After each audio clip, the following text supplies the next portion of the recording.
This episode is sponsored by Brewers Decorators Centres in support of raising mental health awareness in the UK construction industry. Brewers Decorators Centres have over 200 stores nationwide and offer free next day delivery on all the best brands such as Albany, Benjamin Moore, Dulux, Graco, Mercer, Johnson's, Zinza and Thermogard. And the Talking Tradesman podcast would like to offer our sincere thanks for offering your support in continuing to grow the podcast and reach as many people as possible. Thank you. On to the episode. Hello and welcome to the latest episode of the Talking Tradesman. Today, I've got a local lad, or local to me anyway. I've got Reiss from Solihull Tiling Specialists. Nearly got the name wrong off the bat there, Reiss. Yes, Reiss, thank you very much for joining me today, mate. Thanks for giving up your time and coming on over. Let's talk. Thank you for having me, mate. Yeah, nice little, it was only about 30-minute drive or something for me. Yeah, you're definitely one of the more local lads that have come on for sure. The accent gives it away a little bit, doesn't it? It does a little bit, mate. I mean, first of all, I'll say this on record, mate. When I saw your profile, I came across Reiss's profile well before the podcast was even born. These lads do some fucking incredible work. Like, they are top notch when it comes to tiling. So I'll put that one out there. Thank you. Yeah. If you haven't already, go and check Reiss's profile out. Instagram. Yeah, Instagram. We're on all social media platforms, but I think Instagram's the one that we sort of we're known for, and a lot of our sort of followers and even customers now follow us on there. And we give we probably only put 20-30% of the work that we do on there. Just the shiny ones. Yeah, the one, I mean, it's difficult, as a business owner, it's difficult to get back to every job. And we do some really big, like, kitchen floors and ground floors. But by the time you get back there, the customers are living in there and the kids' toys are out in there. You don't really want to move stuff around. So we only really get a chance to showcase sort of 20 or 30% of what we do. And if that's 20 or 30% of what you do, I'd say you must be churning. But that shocks a lot of people, because people genuinely think that, and I don't know if it's just the world that we live in today. I mean, we spoke a little bit before about us being at that age where we remember life without social media, but you'd be surprised how many people just think that everything that you do, whether that be personal or in business, goes on social media. And I've said to a few people, there's probably only, if I said 40%, I'd be really pushing it. But not everything that we do goes on there. And people's reactions are, well, why? And it can be for many different reasons. One, getting the time to go back and get finished pictures, ones that I'm a bit of a perfectionist. So it's like getting the right photos, when the ceiling's been painted, the plumbers have come in and second fixed. I've gone back I've travelled an hour to jobs and the architrave's not on, so I haven't took photos of it. That's how my brain thinks of trying to get that the right image of the work. And another reason might be is that it might be a bathroom that we've already done something very similar to, so you don't want to put the same repetitive. Do you know what, mate? It's worth pointing out, though, isn't it? Because I've got that same view on social media. To me, social media is a portfolio. Yeah. So I'm the same. I've had jobs in the past where, to be honest, it wasn't Instagram worthy. I'll be straight. It was just painting out a house, say a house magnolia again. And I've not put it on, and then I've had people message me and go, "You're right, mate. You seem a bit quiet. You're not got much on." I'm like, "No, I'm stacked." Because it's not on socials doesn't mean I'm sat at home. But it is a fantastic marketing tool. But like I said, man, the work you lads do is genuinely top notch. So if you haven't already, go check Reiss out. These guys, they do some real nice work. Yeah, and it's actually a really good subject to start, I think, social media, because it's it's something that I see a lot of people take really seriously. Some people take too seriously. And then I see a lot of good tradesmen that I think, God, you should promote yourself a little bit more. So I see some really fantastic guys, and they either one just haven't got the time, or they're not really, they just don't buy into it, and it I say some people take it too seriously. Some people don't put any effort in at all. And I think one thing I've personally, this is like self-evaluation, but one thing I think I've been really good at doing is just taking it for what it is. I don't take it too seriously. Everybody's got an opinion on it. Everybody's like an expert. Everyone's this, and I think what I've been really good at doing is playing the game with it, using it to our advantage, using it to being able to showcase the work that we do, using it to being able to showcase that we're not a one man band, but we haven't got 30 tilers either. We're a small bespoke business. And then obviously you throw in a few high end clients, and we've done a few where we've had NDAs, so we haven't been able to showcase that. Oh, really? But you have to respect that. Some people just, and it's not even people in the public eye. I've had some just normal Mr. and Mrs. Smith in, somewhere in the UK that just say, I don't want my property on I've social had it. media. I had a job 2 weeks ago that said exactly that. Yeah. They were like, do you mind, Russ, if you don't take any pictures of the house? I was like, no, of course. Yeah, No, and you have to fine. respect it. 100%.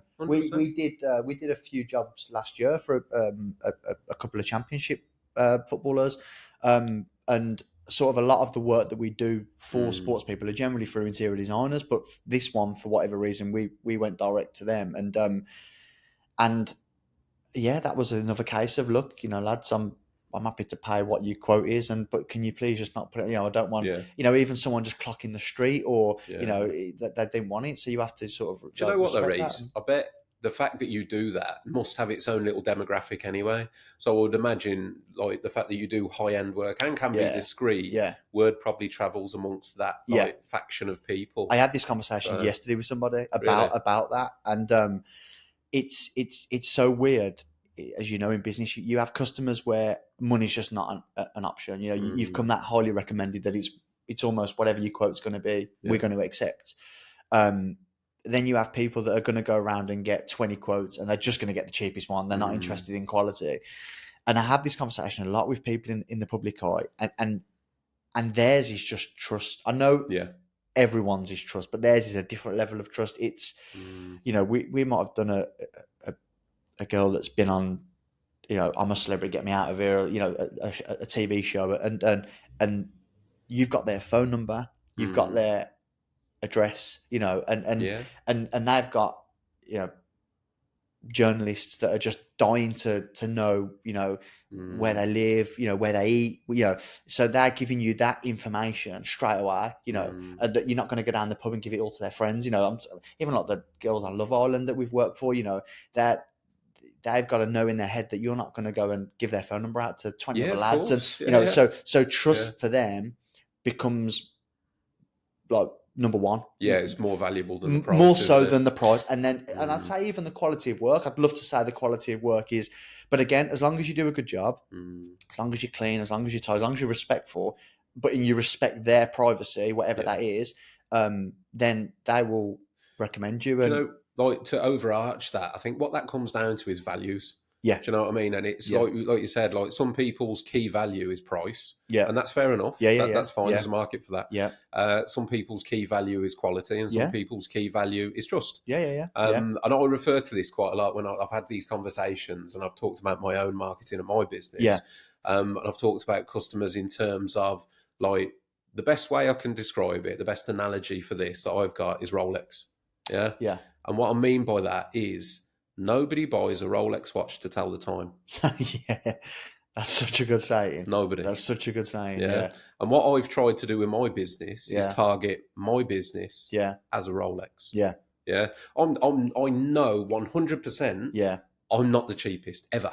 If you get half a dozen quotes, 3 quotes, my business will not be the cheapest. I can really relate to that. But my value system is different. So I value quality, I value time, I value reputation, efficiency, cleanliness, trust, all those things. That's what I seek to deliver. I do not seek to deliver cheapest quote. Yeah. In fact, I had this even 2 weeks ago, was the last time, where I had a customer ring me up and say, can you come and quote? Yes, of course. And I always go through the, like, how soon do you want it done? Yeah, because a lot of people want it done yesterday. Yeah. And that was okay. They were like, no, we're okay. We don't mind waiting. I'm like, right, okay.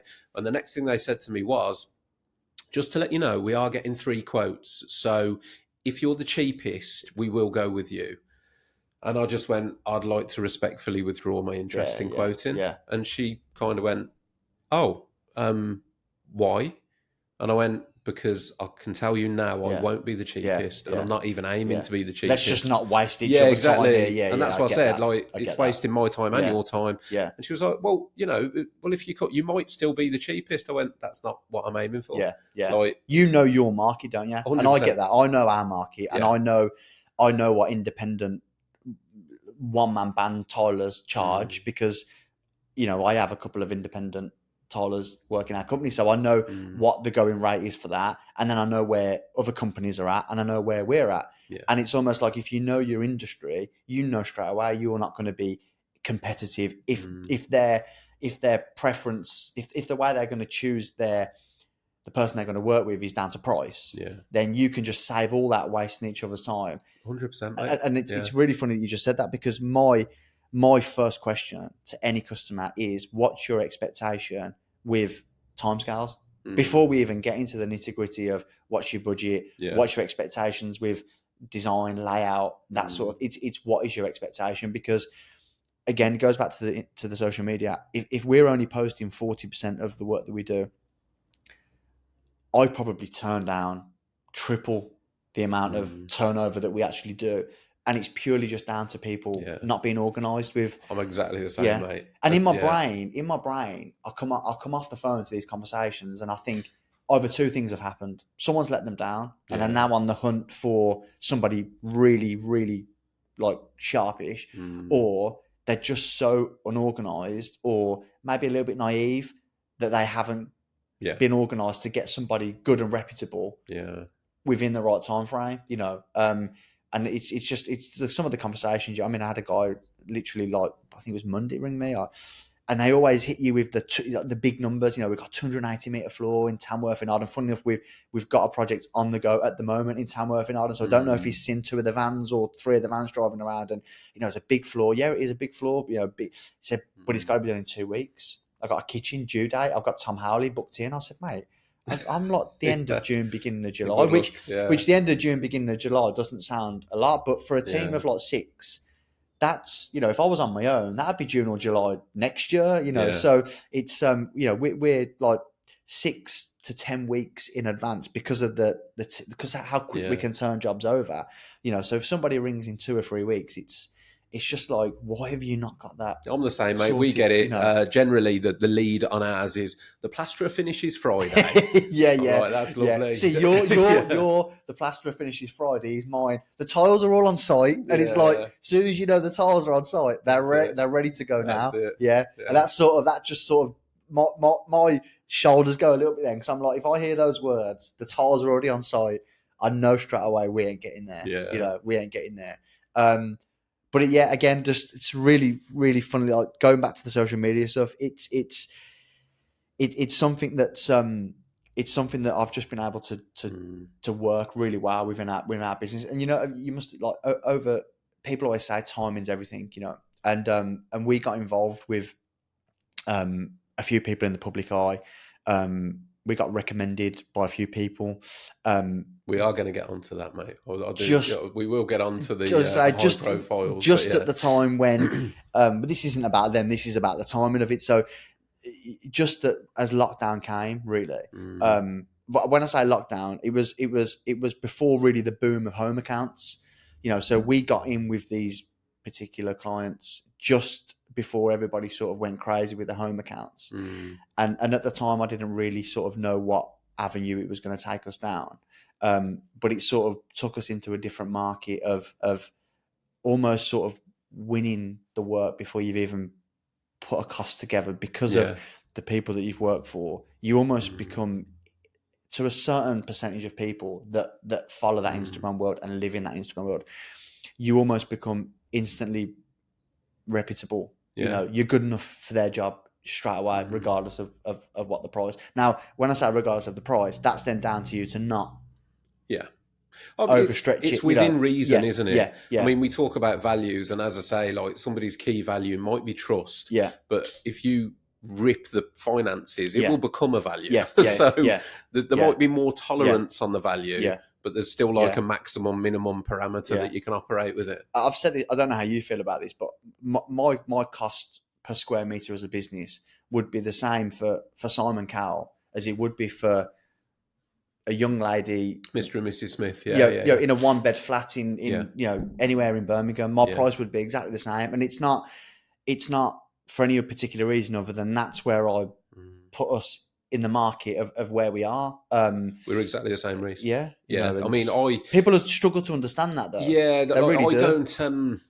I don't discriminate on the work we do at all, Yeah, but I know my value as a yeah, tradesperson, and yeah. that's what. So we'll deliver the same standard of work as well, Mm-hmm. And if it does mean working for Mr. and Mrs. Smith in a maisonette, fine, not a Yeah, problem with that at yeah, all. But my rates are the same. yeah, yeah, So, yeah, and that's the same, like you just said. If I yeah, were to get some megastar yeah, yeah, or a super, like one of the jobs we started this week actually is a multi-million-pound house, but they pay the same rates as what a two-bed yeah, would yeah, pay. yeah, Just because those are my rates, it doesn't yeah, really matter to me where I yeah, am. yeah, It's those are the rates. yeah, So yeah, I get that, mate. I think it's invaluable. I think, to be honest, what we've just discussed there is very valuable business knowledge, yeah, yeah, yeah, because I think it takes a certain level of experience and confidence to get to the point where yeah, you can say, no, yeah, you know what I mean? No, I'm not going to bend over backwards to yeah, yeah, squeeze you yeah, in just yeah, because you've got a big yeah. floor.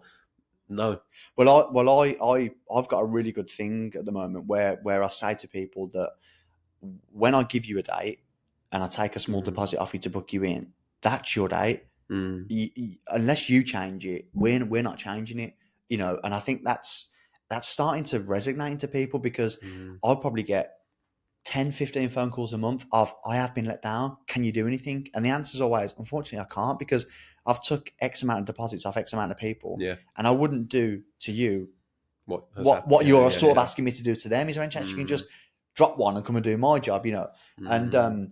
so I'm always really honest with people, and that's why my first question is, what's your expectation with availability? Because I know where our next available date is, Yeah. which I can give you. Um, and if that's not within your expectation, that's just because I'm not going to say Mm, to you, I'm going to be there in 2 weeks' time, and you're yeah. ringing me and I'm not answering the phone because I think, oh God, I can't get there. The Mm. date that I give you is going to be your date.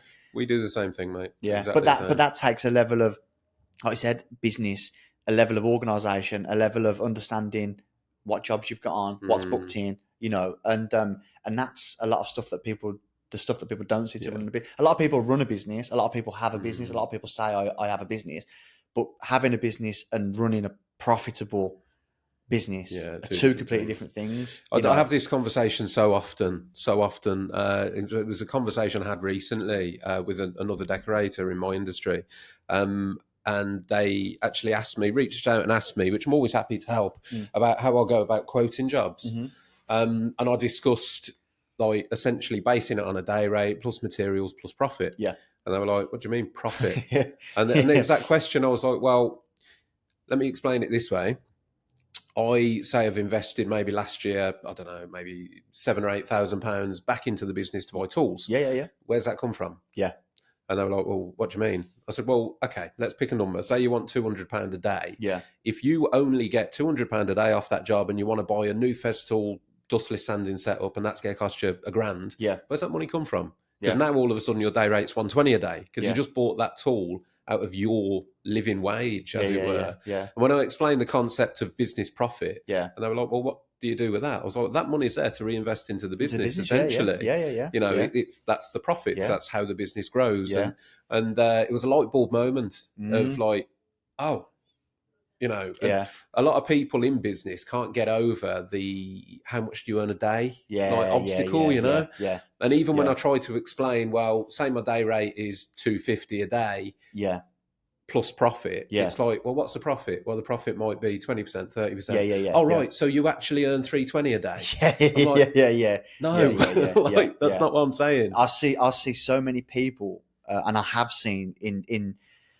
I keep saying 15 years, but as I get older, you forget to add the Mate, extra I did that. years on the. Yeah. I said Yeah. 20 years for Yeah. 3 years.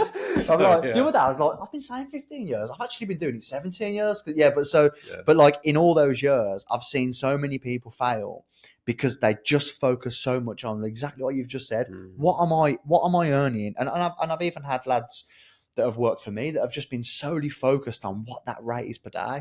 yeah, And this is something that I really install into my apprentices yeah. is don't ever focus on right now. I was like, Mm, for especially for the position you're in as an apprentice, always think ahead, always think long term. yeah. Because if you just focus on, well, I'm not earning enough money at the moment, I'm not earning enough to, you won't never get anywhere. Mm, I said, because you just got to back yourself. You've got to put the time in, put the work in, put the effort in, mm, and I promise you, in the long run, that will pay off. yeah, But everybody that just focuses on money yeah. and what's in front of them on that day, I've seen so many people fail at that first hurdle.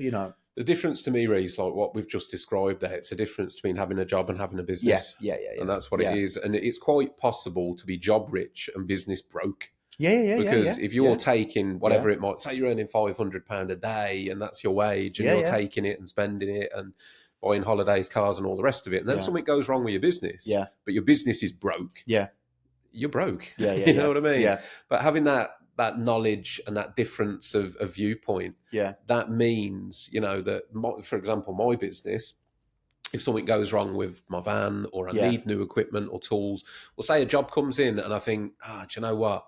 Yeah, I'm getting a quote for that job. And if I get that job, I need to buy, a new airless spraying system. It's going yeah, to cost me £3,000. yeah, Well, that's in the business. yeah, You know what I yeah, mean? yeah, yeah, yeah, And yeah, it's that, well, like yeah, yeah, I'm yeah, telling you, yeah, I'm yeah, telling you yeah, something, this. But to everyone listening, that's the key difference to me, was that realization. Don't get me wrong, I wasn't born with that knowledge. yeah, yeah, I played the game of, how much I earn a day myself for a long yeah, yeah, time, yeah, yeah, until it was explained to me. And yeah, I had that light bulb yeah, moment of, actually, yeah, yeah, like, if I want to run a business, the business has to make money. yeah, Separate of me, yeah, separate of yeah, yeah, Russ, yeah, yeah, yeah, the yeah, business has to yeah, have money. yeah. And again, that's like, there's so many things that I've done over the last 18 months, 2 years, that Reese, as the person, just wouldn't have done. Probably didn't want to do.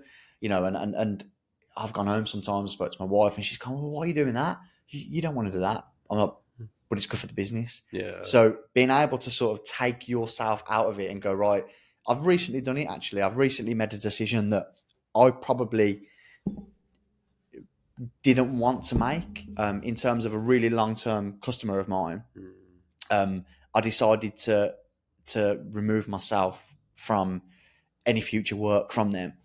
And again, this was probably the flip side of it. So me, Reese, as a business person, was thinking I probably should keep that client there, because they probably totting up how much work they bring into the business. But what it was doing for me and my team, and what it was creating, the atmosphere that it was creating, it was actually bad for the business. Yeah. So I made a decision to send some really professional emails out and some messages just saying, look, thank you for everything that you've done over the last 10 years. We don't want to be considered for any future work for you anymore. And I know that probably comes as a bit of a shock to them. But it was just, again, being able to separate what you want to do and what's best for the business. And that works the other way around. I say I've done things that I've probably not wanted to do, myself personally, over the last couple of years, but I've done it for the goodness of the business. And that's not something that people can do. They're so emotionally, with them, with them as a person, that they're It's not having don't know that how to widescreen separate view, it. mate, isn't Yeah, it? of course. Yeah, yeah, And yeah. it's quite, I think your one man bands are probably the hardest to make that jump. Yeah. It's easy when you got lads on, because you can go, well, the business now got to pay for the lads. Yeah, yeah, But yeah, even as a yeah. one man band, if you start to adopt that, like, That the my business mindset. and Yeah, you are yeah, two different things, yeah, yeah, that's how you grow. If you yeah, want to, but that's how you grow. yeah, Even if that's just a case of, sounds like a business coaching podcast yeah, now, doesn't yeah, it? But even if it's just a case of having that little pot in reserve, should anything go wrong, yeah, security, whatever, yeah, that's the business's money, not yours. yeah, The yeah, yeah, business's money. yeah, Treat it like a limited company, even if you're not limited. yeah. Um, But that's that's the another difference. thing. That's a lot of things that people don't. There's so many elements to that people don't understand. And I've had instances of this where people see you doing a few high profile jobs, and all of a sudden it's, God, you must be, close to retirement, and it's like, well, no, I'm not. And number two, whatever's in that account belongs to that business. It's not. Yeah. It's not. And getting people to understand, well, it's not. Do you mean it's not your money? Because legally, it's the company's money. Yeah. And there's loads of different aspects of it where just getting people to understand. And like, you go back to the light bulb moment that you just said. I've had a couple of really interesting conversations with my apprentices about conversations to do with money and finances, and you can see in their expression that they're understanding what you're saying, and all you've got to do is just explain it in simple terms. I've had a few deep conversations about sort of, lads that have wanted their money to go up, and I've had to sort of try and explain the investment that we've put into them, Yeah. and where, like what you've just said, where do you think that money comes from? Yeah. That investment. We might have had somebody. We've been training somebody up for 3 years. That's 30 to 40 grand's worth of investment that the government haven't given. It's money that I've invested into, and then trying to get them to understand that there's an element where that's then got to sort of be paid back in the sense of, their money's going to slowly go up. The scales have got to balance, mate, haven't that's they? it. That's a good way. Because, Yeah. and I used to, when I'd got more lads on than I currently have, I used to be really open. I don't know whether it was the right thing to do, but I literally used to just tell the lads, look, whatever you earn, I have to earn more than that. Yeah. Otherwise, if I'm breaking even, what is the point? Yeah. This is a business, not a charity. Yeah. We're not friends. Yeah. We might be friendly. Yeah. We can get on, and all that. That's great. Yeah. But I'm not having you work for me. Yeah. So you can earn money. I want you to earn money. I want you to do well. The better you do, the better I do. Yeah. But ultimately, there's got to be that margin of whatever it is, whether it's 30% of whatever you're earning, I need to earn more. And if I can't charge that out for you, I can't pay you. Yeah, because if there's no business, there's no job. Exactly. Yeah. But it's, again, getting that across to people where some of the youngsters kind of think, well, you should be charging them out at £100 a day and paying them £100 a day, and they don't consider the business whatsoever. It's very self-oriented. But again, when this comes down to education and all that, and if business was taught in these manners at a young age, I think I'd understand. But it's such a fish out of water situation now with the youngsters coming out of school. Oh, mate, it's I have this conversation once a week, maybe twice a week with people, and again, staying on the social media side of things, that's played a big part in the way that teenagers and especially young adults now view themselves, and how many quotes do you see now, how many memes do you see, how many sort of do you see know your worth, and it's and you see a lot of people live that motto, I know my worth, because they've seen a quote or a meme of it, and it's knowing your worth is actually going out there and physically getting in the market and knowing what your worth is within that field. It's providing a worth. That's what they don't. They might know their worth because they think, well, I'm a valuable person. But to be a valuable person, you have to provide value. Not just take it. Because if all you do is take worth and take value, actually you're a parasite. That's what you are. You're an organism that drains others. I know that might sound harsh, but look up the definition of parasite in the dictionary, and that's what it comes down to. The reason I say that is me and my son have got a private joke with that. It might sound harsh, but I might have referred to him as a parasite a few times in a loving way. But you sound like you were in a very, very, very similar situation to me, where you're managing directing. You're managing directing. And like we spoke briefly before, you want the best for the lads because you've been in their shoes. You know what it's like to come to work, and you want to know what you're earning, and you want to know that you're going to be able to take money home and whatnot. But at the same time, you've then got the business has got to make money. 100%, but I think that works in certainly in my favour. Probably worked in your favour as well. That you know how they're feeling, what they're going through, and that's why I still stand the tools, to stay in with them, to stay sort of on the ground, don't want to sort of, I don't want to say get bigger than my boots, but like we spoke, I enjoy what I do, and I want to. To be fair, I mean, again, it is social media, but from what I've seen of your team, you lads do look tight. I've got a great group of lads, and I feel really fortunate for that. I really do, yeah. I'm going to pull it back, Reiss, because we're having a great chat, but we're like over here and we need to start over here. You, mate, let's get to know a little bit more about the man behind Solihull Tiling Specialists, and then we can get back to where you guys are at now. So tell us a little bit about you, mate, as in how, as with anything, mate, there's a start. So at the start, how was life for you, family life as a youngster and all that? So family life was, I guess, looking back, quite chaotic, really. I mean, I grew up in Birmingham, obviously. Okay. I didn't grow up in Solihull. I didn't grow up in Solihull. No. Right. I was fortunate enough to live in Solihull later on in my life, but for those that don't know, Solihull is it'd be fair to say it's one of the nicer areas of Birmingham. Yeah, I mean, it's quite funny that wherever I've worked up and down the country, Solihull's a place that, Everyone knows. yeah, and that's taken me by surprise. I mean, I've worked in houses down in Essex, Hertfordshire, up north in Manchester, and Solihull's just a place that people know of. It's really, Mind you, mate, yeah, it's like you don't have to be from London to know where Mayfair is, do you? exactly, yeah. So I guess, Comparing Solihull to Mayfair, yeah. yeah, But in terms of yeah, Birmingham, of it's course, probably one of the nicer yeah, bits. definitely. So what bit of Birmingham did you grow up in? I grew up in a place called Quinton, Oh no, Quinton. which is just on Yeah, the outskirts of Halzowen, in yeah. between sort of like Harborne.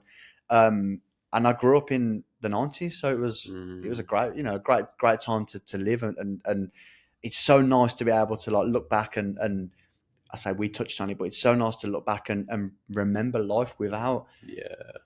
smartphones and the internet, and God, I yeah. had a real I'd say a real honest childhood, playing out, good friends, that sort of thing. And I think like one of my earliest sort of memories of doing what I do now into childhood was I had a stepdad. So I obviously had my biological dad, who was a heating engineer. He worked for British Gas for many years, and then went out onto his own. Okay. Me and my dad have got a really good relationship. We're really close. He lives down in Cornwall now, so he's not around as much. But he retired a few years ago and settled up down there. Don't And blame him, mate. It's lovely down there, isn't it? To be honest. he loves it down there. And He was really he does. Birmingham based as well? Yeah, Also. Wast Hills. Oh, okay. Yeah, so my dad lived in Wast Hills, and I decorated the high school years back. did you? The Man on the Moon. He lived right by the Man on the Moon Oh, pub. I know it. So Yeah, it just was by the Blues ground. yes, Blues Blues training, training isn't it? ground. Yeah. Yeah. So he lived there, and my mum sort of lived over in Quinton Way, and my mum remarried. So my stepdad growing up was a kitchen fitter Okay. and bath. So I'd got the both worlds coming in. Trades. Yeah. Yeah. And so at a really early age, I'm talking like 12, 13, my Mm. weekends were spent either, cutting joists out for my dad, putting Yeah. pipes in, or working with my stepdad doing kitchen and bathrooms, Did So you always know you were going to head towards trades? I think looking back, I mean, you can't never really say, but I think looking back, I think that world was so engrossed into me that it was probably the road that I was always going to go down. I mean, my dad never, my real dad never had a business, never ran a business, was never really sort of interested in growing big, or never really, money was never really a priority to him. Yeah. My dad's lived a great life just doing the things that he loves to do, whereas my stepdad on the other side was a lot of his life was built on his reputation as a cabinet maker, as a kitchen fitter, so I got to see sort of like both sides of it. My dad, who just sort of lived, like worked to live, and my stepdad, who sort of lived to work, and I remember being sort of like, say, early secondary school years, like 12, 13, and working on a weekend, and sort of I was earning like 15, £20 a day, but I remember going to school with sort of like 30 or £40 as dinner money, and all my friends had got £2 or £3 or £4. Living like a king, mate. Yeah. But that mentality, and Excuse me. later on when I've had conversations with people, I think without even realizing it, that was installed into me at a really early age to sort of, God, if you work and you work, none of my other friends were working on a weekend. What are you doing that for? Like, but I wanted to do it. One, on the money, and two, I was, around adults. I was being treated like an adult. I was, but like watching my stepdad, how he sort of set up a house, dust sheeted it all, cleaned the drive down, all those things. They stayed in there for me. When I then went off into my career and setting up my business and the way that I did things, a lot of what I saw from him and the respect that he had amongst his customers was definitely something that I took into like my field. So that was it, really. I mean, childhood was, school and work was always, all I remember doing was just I worked. You described it as chaotic. Yeah, Before. chaotic In what respect? was my mum sort of owned pubs Okay. at the time of, sort of like 13, 14 years old, my mum owned a pub over in Smethwick. Yeah. And I say, as a 13 or 14-year-old lad, that sort of opened up doors that Yeah. you wouldn't want your own 13 or 14-year-old son to open doors. I was very grounded. I was very sort of aware of what environment we lived in. But I always remember like my mum and dad having this really big battle because my mum sort of had this lifestyle of, she had the pub and it was like over weekends, the music was on, and I was very much sort of subject to that. And I always remember my dad sort of trying to like rein me in from that lifestyle of, I think he could see the road where that would have gone down.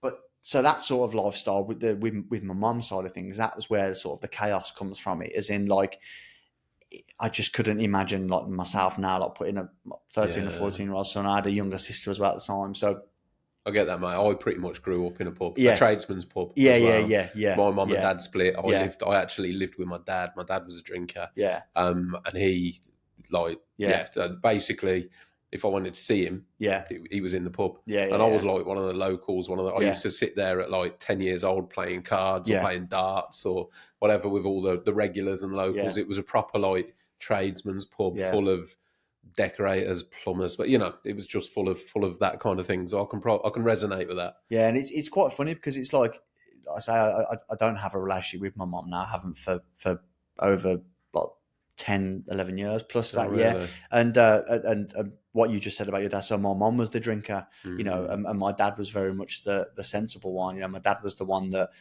wanted me to stay on the right path and have a good career and I guess it shows because I say me and my mum unfortunately don't have a relationship now, and me and my dad are like that. Although he lives down in Cornwall, he's a great guy, and he doesn't agree with everything that I do. He doesn't like me working as hard as I do, and he's but that's a lot of that comes down to the way that he lived his life. He just sort of worked to what he needed to work. Had enough money to pay his bills, and that's all he really wanted like from life. Born out of concern, isn't it? Yeah. But I think that he saw what I've done, and he's proud of what I'm doing and what I've done. I think he just would like me to have a little bit more fun. That's where I think my dad's coming from. But yeah, so the chaos side of things, that comes back to sort of growing up in a pub, in that environment with alcohol on tap.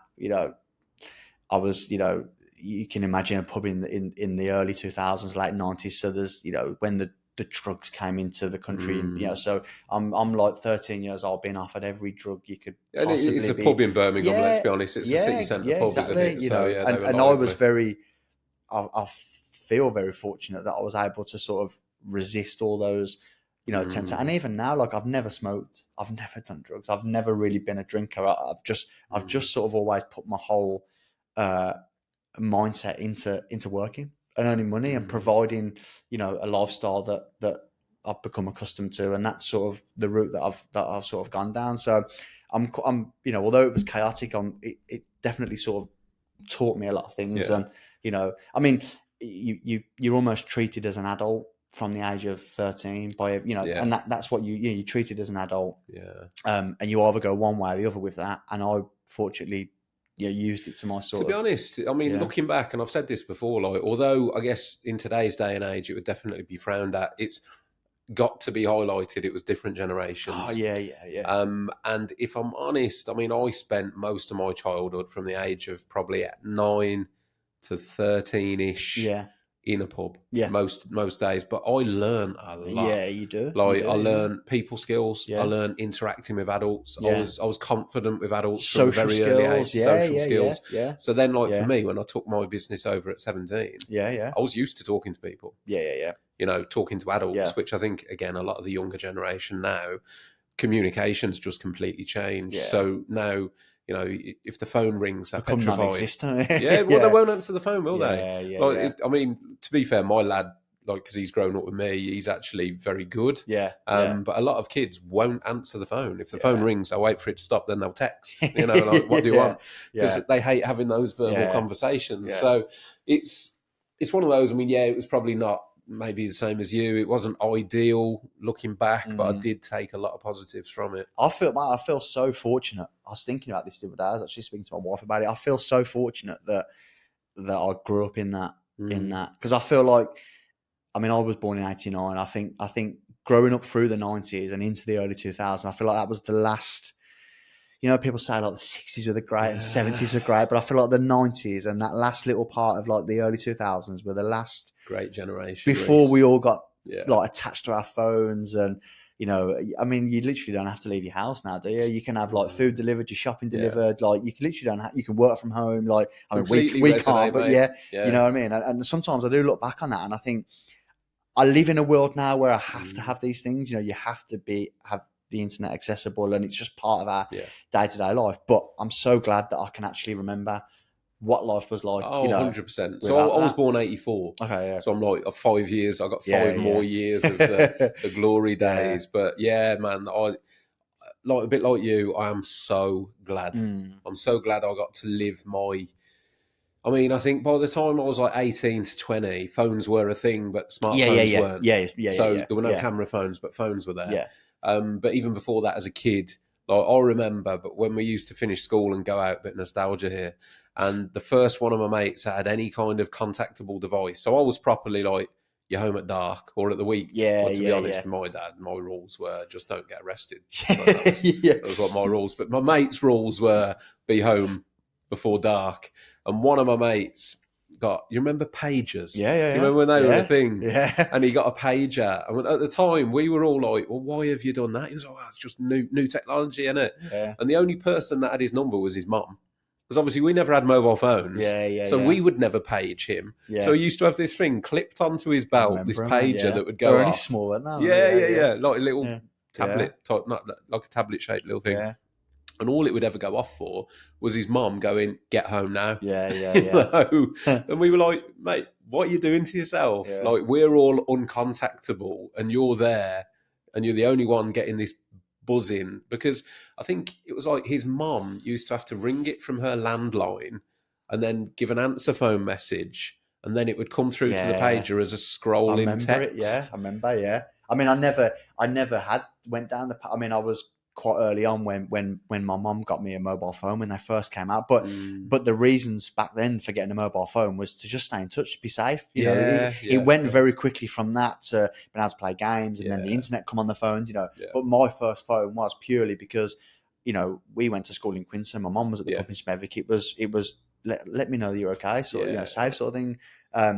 But yeah, I mean, now, I mean, I've got lads who work for me like 19, 20 years old, and they've got the phone in the pocket, the watch is a phone. I'm like, get your watch off. You're having to like remove all these devices, so you've got their full attention. It's like, it's mad. It's so many distractions. It's crazy. But yeah, so that's something it's quite interesting you've asked me, because it's something that I've thought about a lot, especially this year, is that, and I've had these conversations with people about, you know, when we grew up, you know, you'd have your parents and your grandparents that would say, you know, oh, back in our day, you know, the 60s were great and the 70s and the 80s. And, but I do genuinely think that the generation now, it's the 60s, 70s, 80s, 90s, they weren't actually that different from each other. They were just, things were different. But I think the internet and the social media side of things, that really changed life completely different. Massively. So I think now, like kids growing up now, and like I really worry for kids growing up now, especially for somebody that, like I say,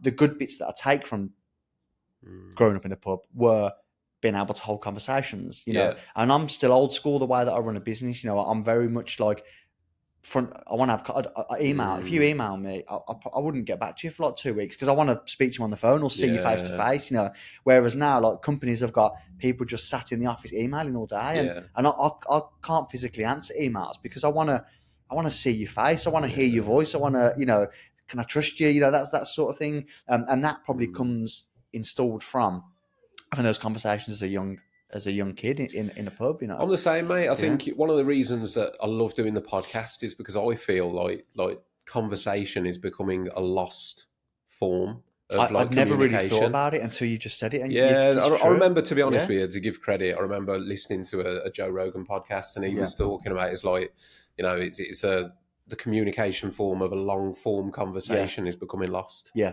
And when you actually think about it now as well, because the way we socialise has changed. Yeah. There's less Yeah. people going out. There's less Yeah. people. Like you said, like with social media now, you don't have to go to a social event to find out how your mates are, because they're all posting it on Yeah, of Facebook. And course. Yeah. there's this weird feeling, isn't there, where like I do it myself. You'll see on Facebook like your mates' statuses, or you'll see what they're up to. Yeah. You kind of feel like you've checked in with Yeah. them, but you haven't. Yeah. Like they could be Yeah. lonely as I'm hell, guilty of that. Yeah. and I do Yeah. it myself, Yeah. Yeah. and my mates probably do it to me. Yeah. Like, because when we do meet up, my Yeah. mates will sort of go, "Oh yeah, I saw you did that, or I saw you Yeah. did this," and I'm like, "Well, how do you know that?" Well, I saw it on Facebook, Yeah. or I saw it on Instagram, Yeah. and it's a real, like, to me, it's Conversation like, killer. Yeah. it Yeah. is, Yeah. and it's like a fake form of connection. Yeah. It's like you feel like, how can I put You've it? been there with them, Yes, but you haven't. Yeah. So Yeah. I might have Yeah. not seen some of my mates for Yeah. 12 months, Yeah. but I feel like I have, Yeah. because I've seen their life, Yeah. almost like on the screens. Yeah. And I think it's damaging. Yeah. I really do. And to be honest, it going off on a bit of a tangent, but it concerns me for future generations, because I kind of feel like all of us are we're the sum of our life experiences. So the people that you are, that I am, we've had this, like, think of it as like a cake mix, Yeah. We've had all these ingredients thrown Yeah. in from when we were kids, Yeah. like growing up in a pub, the communication and Yeah. the non-social media. That was our cake mix. Mhm. So we've all been made as, like, I don't know, pick a cake, Victoria sponge. Yeah. Like, Yeah. so we're all favourite. a load of Victoria Yeah. sponges as Yeah. me as well. That's why I picked it. But like the kids now can never have those same ingredients. Yeah. Like they do not exist anymore. Yeah. So they're now raised on a base of social media. Yeah. What are they going to be? Yeah. Like, what's coming out the mix? Because Yeah. it ain't what we are. No. And in a way as well, I guess we kind of have to learn to adapt and realise that they'll never be like what we are. Yeah. So Sort of it's accepting. it's like the evolution, isn't Yeah. it?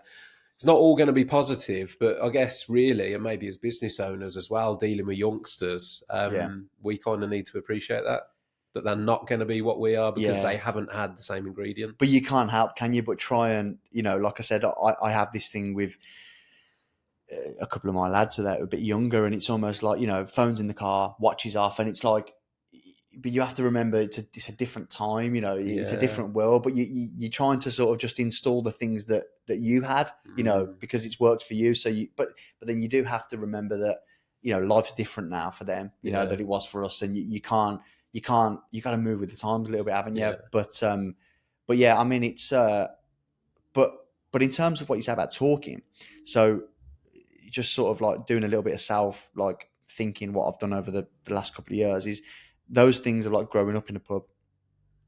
My dad taking me out with his friends and taking me in the same sort of situations, being able to speak to adults.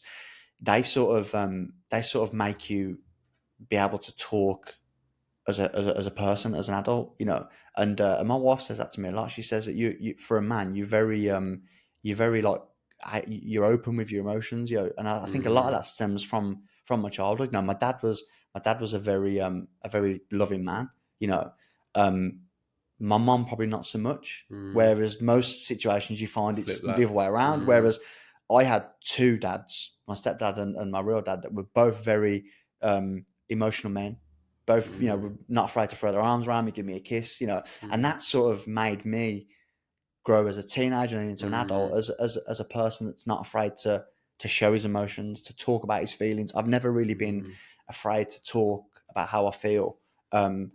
Even from a young, early age, I remember like being able to tell my friends, and I love them, because that's what was installed into me as a child from another male, So those sort of things have helped me, and when you sort of mix that into business, I'm able to have really open dialogue with the guys who work for me, because that's just all I know. You got a problem, let's talk about it. You want to talk about money, let's talk about it. Don't hold anything in. Let's get it all out in the open. Transparency. That is so important. And it's big. It's big. I've seen that huge. over the last couple of years. I say to all my lads, if you've got a problem with anything, just talk to me. I'm really approachable. If you got a problem with money, if something's going on at home, just talk to me. I'll listen. And I've seen a few instances. I won't talk about what they are, but I've seen a few instances where that's really played a big part, and it's powerful, and it's Yeah. and I count myself fortunate that I'm able to do that. You know, because I know a lot of people can't. You know, Yeah, well, and I that's a hope. generation thing again. Yeah, You know, that's on the downside of the social media. The flip side of the generation is people are being encouraged to talk more. You know, mm, about conversations that our parents probably wouldn't. You know, yeah. I think talk the younger about. generation are getting better Yeah, yeah, than yeah, that. But yeah, there's this key generation, and I think personally, it's probably from people who are currently 30 up yeah, that are still the hangover of the don't talk generation. yeah, You know, and yeah, I hope that the lads that work for you realise how lucky they are that they have got that facility, because it's yeah, quite rare, I yeah, would yeah, say, to have somebody that's like emotionally intelligent and connected like yourself. yeah, Um, like me, like I'm a work in progress. Like yeah, me 10 years ago was not the man sat here now. yeah, Like I wouldn't talk about emotions. I never did. Like I was very shut off. yeah, My own life experiences have brought me to the point where I am. yeah, yeah, yeah, And I would be the same with lads that work for me now. yeah, You know, I'd much rather talk about things. And you do, you know, I think, again, with there being such a problem in the decorating, well, not in decorating, sorry, in the construction construction. Yeah, industry yeah, with yeah, yeah, mental health, yeah,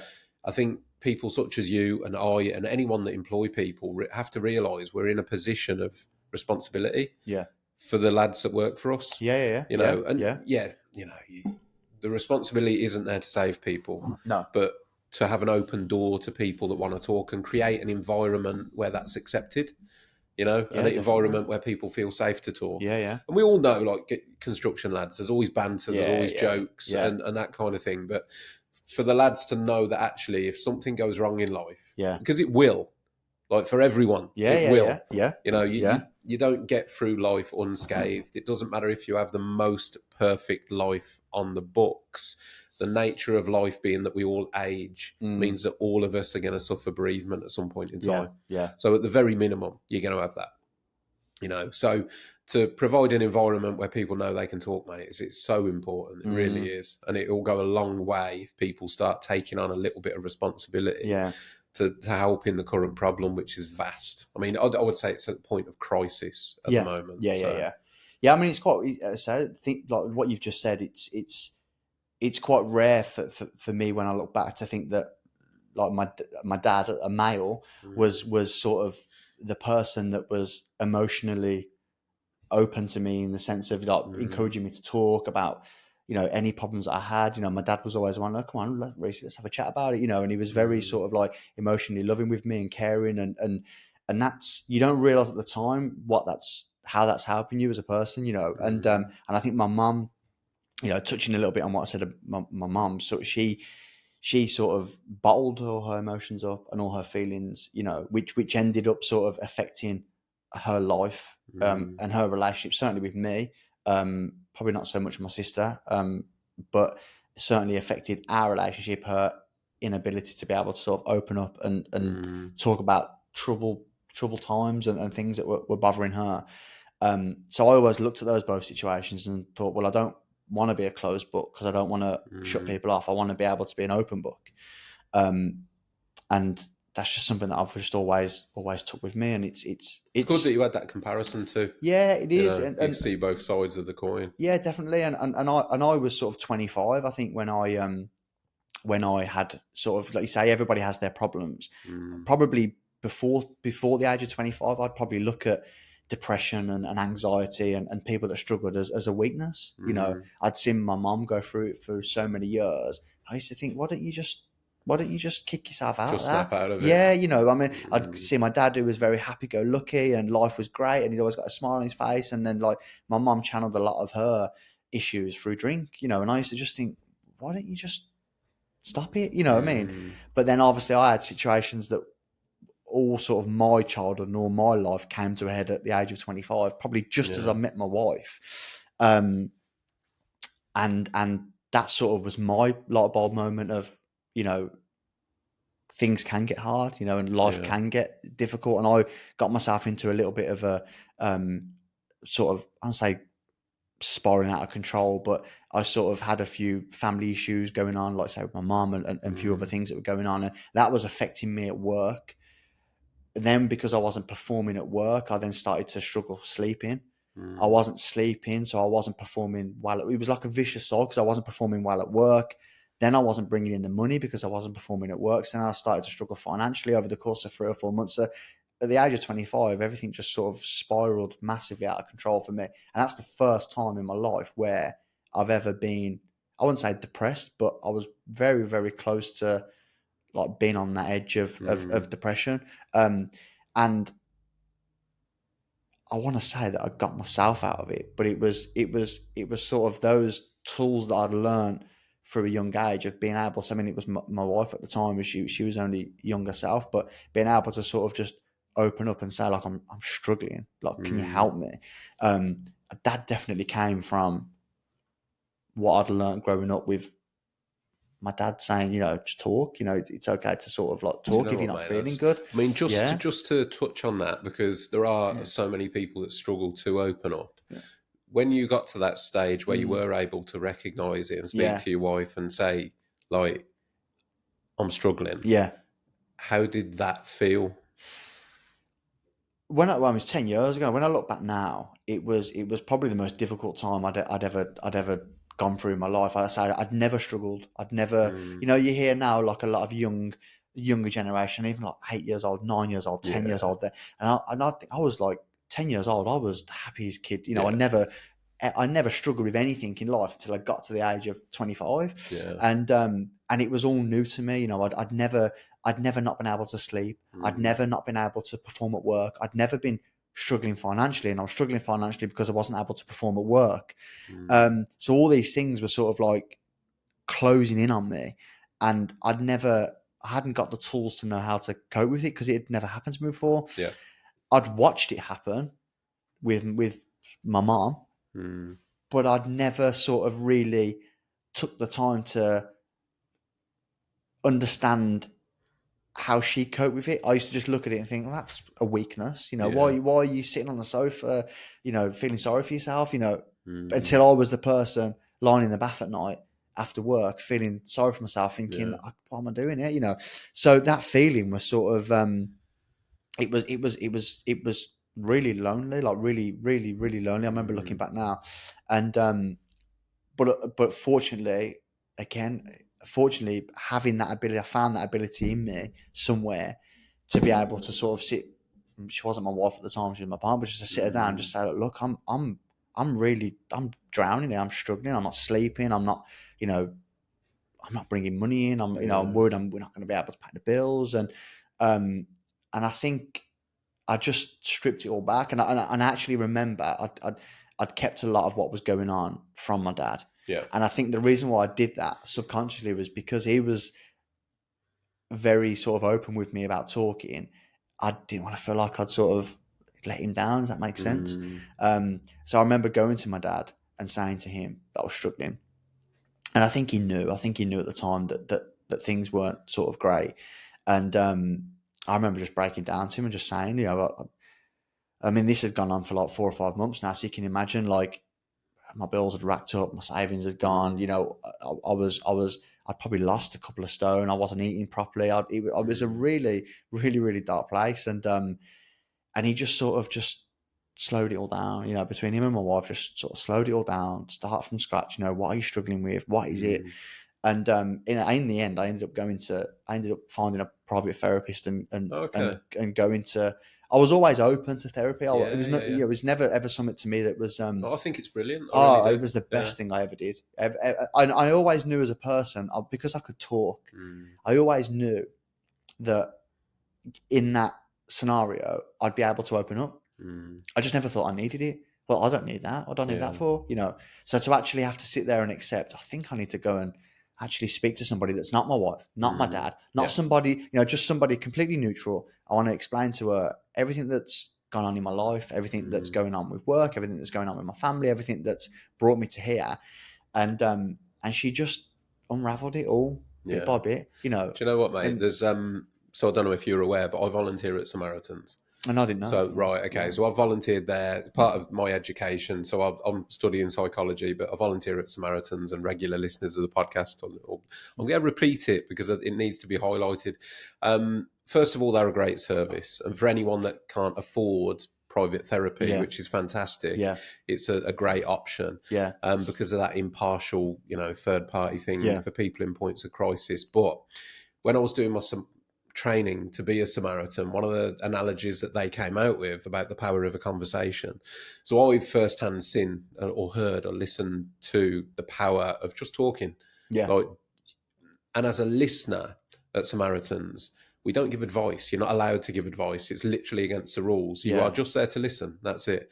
Listen and unpack. And the analogy that was given was when callers ring in a time of crisis, they ring up and it's like they've just took all the washing out of the washing machine. It's all jumbled up and it's a big mess. Yeah. And through the process of having a conversation, it's like taking each item out of that basket that's Yeah. all tangled up, and that's your thoughts and feelings, taking it, looking at it, folding it, and stacking it. And by the end of the conversation, where you had a jumbled up basket of washing, Yeah. you've now got a folded pile of clothes, neat and ordered, Yeah. that you are ready to do something with. They're still there. The clothes are still there. They're the same Yeah. clothes that were Yeah. in the basket, but they're now in order. They're organised, and like you can, everyone can respond to that. If you do that, you got a jumbled up pile of anything. Once you pack it neatly and order it, you only got to look at it to feel better. And that analogy of that and your thought process and the power of a conversation, quite often that's all it takes. I'm smiling when you say that because it's very similar to the first ever time I ever sat down with my therapist, and she said to me, explain to me what's going on in your head at the moment. Explain to me how you're feeling. And my knowledge to her was, I said, do you know, back in the day, we used to have these TVs that weren't on the wall; they'd be on a stand, and you'd have behind the TV, you'd have your VCR player and your DVD player, and you might have your PlayStation plugged in. I was like, and there was all these cables behind the TV, and they're all mixed up and twisted, and you're looking at the back of the TV thinking, I'm not sorting that out because they're all jumbled together. You don't know what lead goes to where. I was like, that's how my brain is. I was like, all the things that I've got going on that I want to talk about, I said, I don't even know how to start, where to even pick the pit. And that's exactly how I explained it to her. So for you to say the same sort of similar analogy, but obviously with the clothes, it's really funny because that's exactly how I explained how my brain was at the time. Because I'd gone from somebody that had never worried really about anything. Yeah. So all of a sudden having this mindset that was like anxious, a little bit like fearful, all these things that are like, and a lot of it was because I wasn't performing as well at work. I'd always used work as an escape, whatever was going on in my life, I'd always got work, and it had always saw me good, if that makes sense. I don't know if you and I've used that term a lot with my apprentices now, apprentices that I've trained up, that I've always put my all into work because it's always been there, and it's always sort of led me, down the right path. And I think looking back when that wasn't getting me out of it, I think that was the moment for me where I'm struggling here. Like if I'm going to work and I don't want to work, and I just want to sit in the corner of the room and not put tiles on the wall because I'm struggling. That was kind of the moment for me that made me realise, God, I need to do something here. Fair play that you did, mate. I mean, it sounds like there's a combination of stuff that led you to be able to do that, your childhood and your dad being open and the emotional intelligence that you had. But fair play for doing it. And I think it's really important that you're sat here talking about it because there might be people listening that aren't at that stage or haven't got that foresight. But to hear somebody that's been through the process of talking, of opening up. Yeah. And I say this all the time because of the first-hand experience that I've got with the volunteering. Yeah. The phone calls that we take, and you can audibly hear the change in tone from panic down to by the end of a conversation, and all they've done is told you what's happening. Yeah. You haven't given any advice or fixed it. Yeah. But by the end of the conversation, it's literally a sigh of relief and like, right, I'm going to go and do this now. Yeah. Here's step one. Yeah. Right, let's take that first item of clothing and hang it up. Yeah. There's still a stack of 20, but let's deal with one. Whereas when it's all tangled in the basket, you look at it and you're like, I don't know which one to grab. I don't know what, am I picking an arm, a leg, or. But going back to what I said about that, so the reason, it's quite funny when I say about the private, a private therapist, was because I remember at the time thinking that this wasn't going to just be like 1 or 2 sessions. I knew that what I'd got going on in my brain and the things that I needed to sort of just understand and get my head around were going to take quite a while. And I wanted to sort of research I almost sort of wanted to pick the therapist rather than just go to the doctor and then they, put me on a waiting list for somebody that was the next available. Yeah. And I remember it took me a good couple of weeks to find somebody. And again, this comes down to just sort of like being able to see someone's face, looking at somebody and I think I can, because therapy is a lot about, can you work together? Oh God, yeah, it's not a guaranteed. absolutely. Yeah. You have to sort of be able to relate to them and vice versa. Yeah. And I was quite fortunate that the first lady I seeked out and messaged after looking at hundreds of different profiles online was the lady that I ended up doing 18 months of therapy with.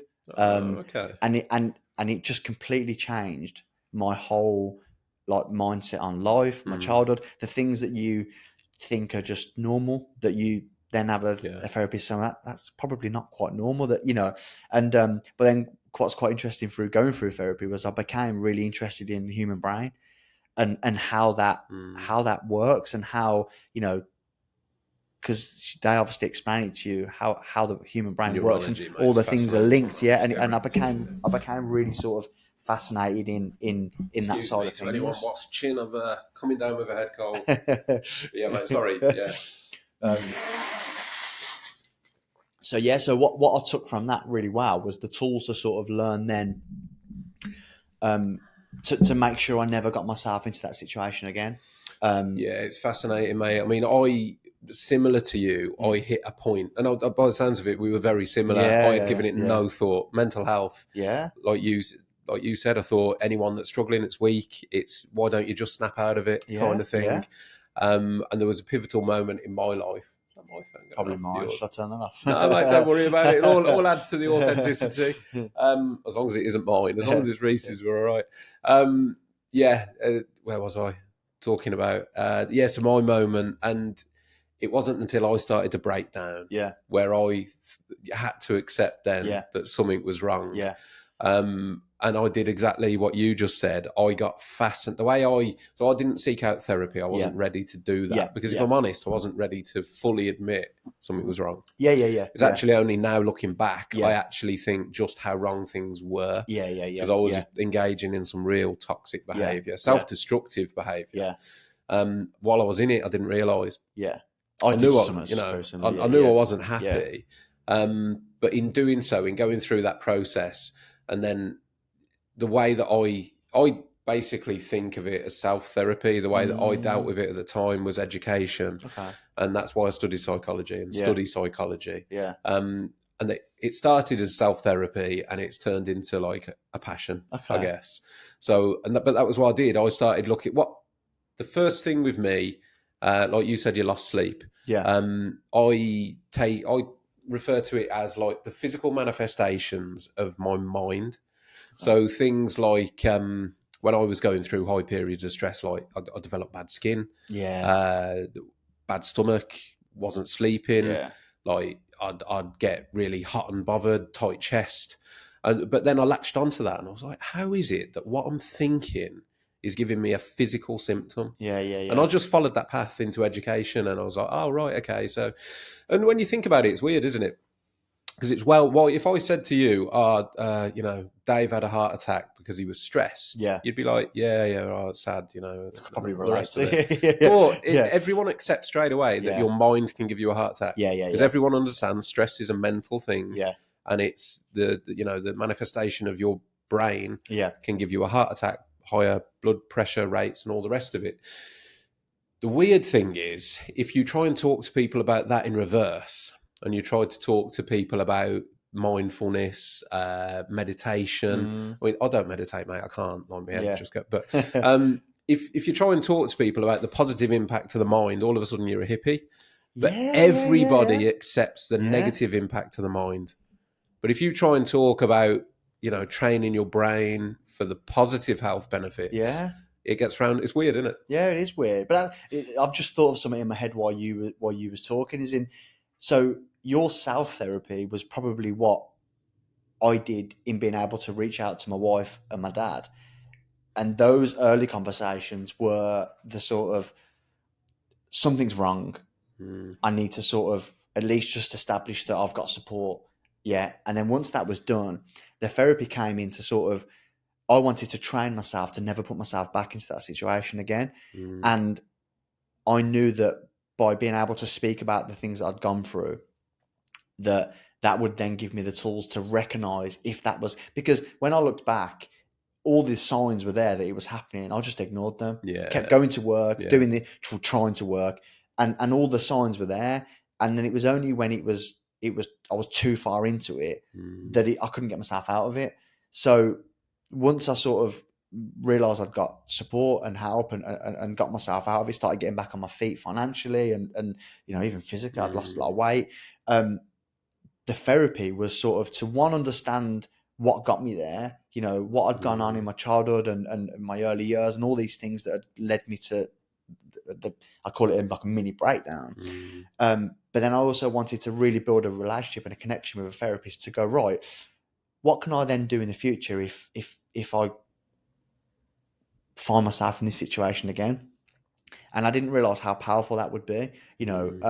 We spoke a lot about balance, which I'm sure if you studied balance for Yeah, a man. human being, Yeah. and I'm very aware and honest that I don't have a very good relationship with balance. My personality is very much I'm all in or I'm not in, Yeah. and I struggle very much with half-heartedly being in something, whether that be business, a game of football, watching a boxing. I'm watching the whole boxing event, or I'm not watching it. I'm actually watching the main of. I mean, Yeah. silly things like that.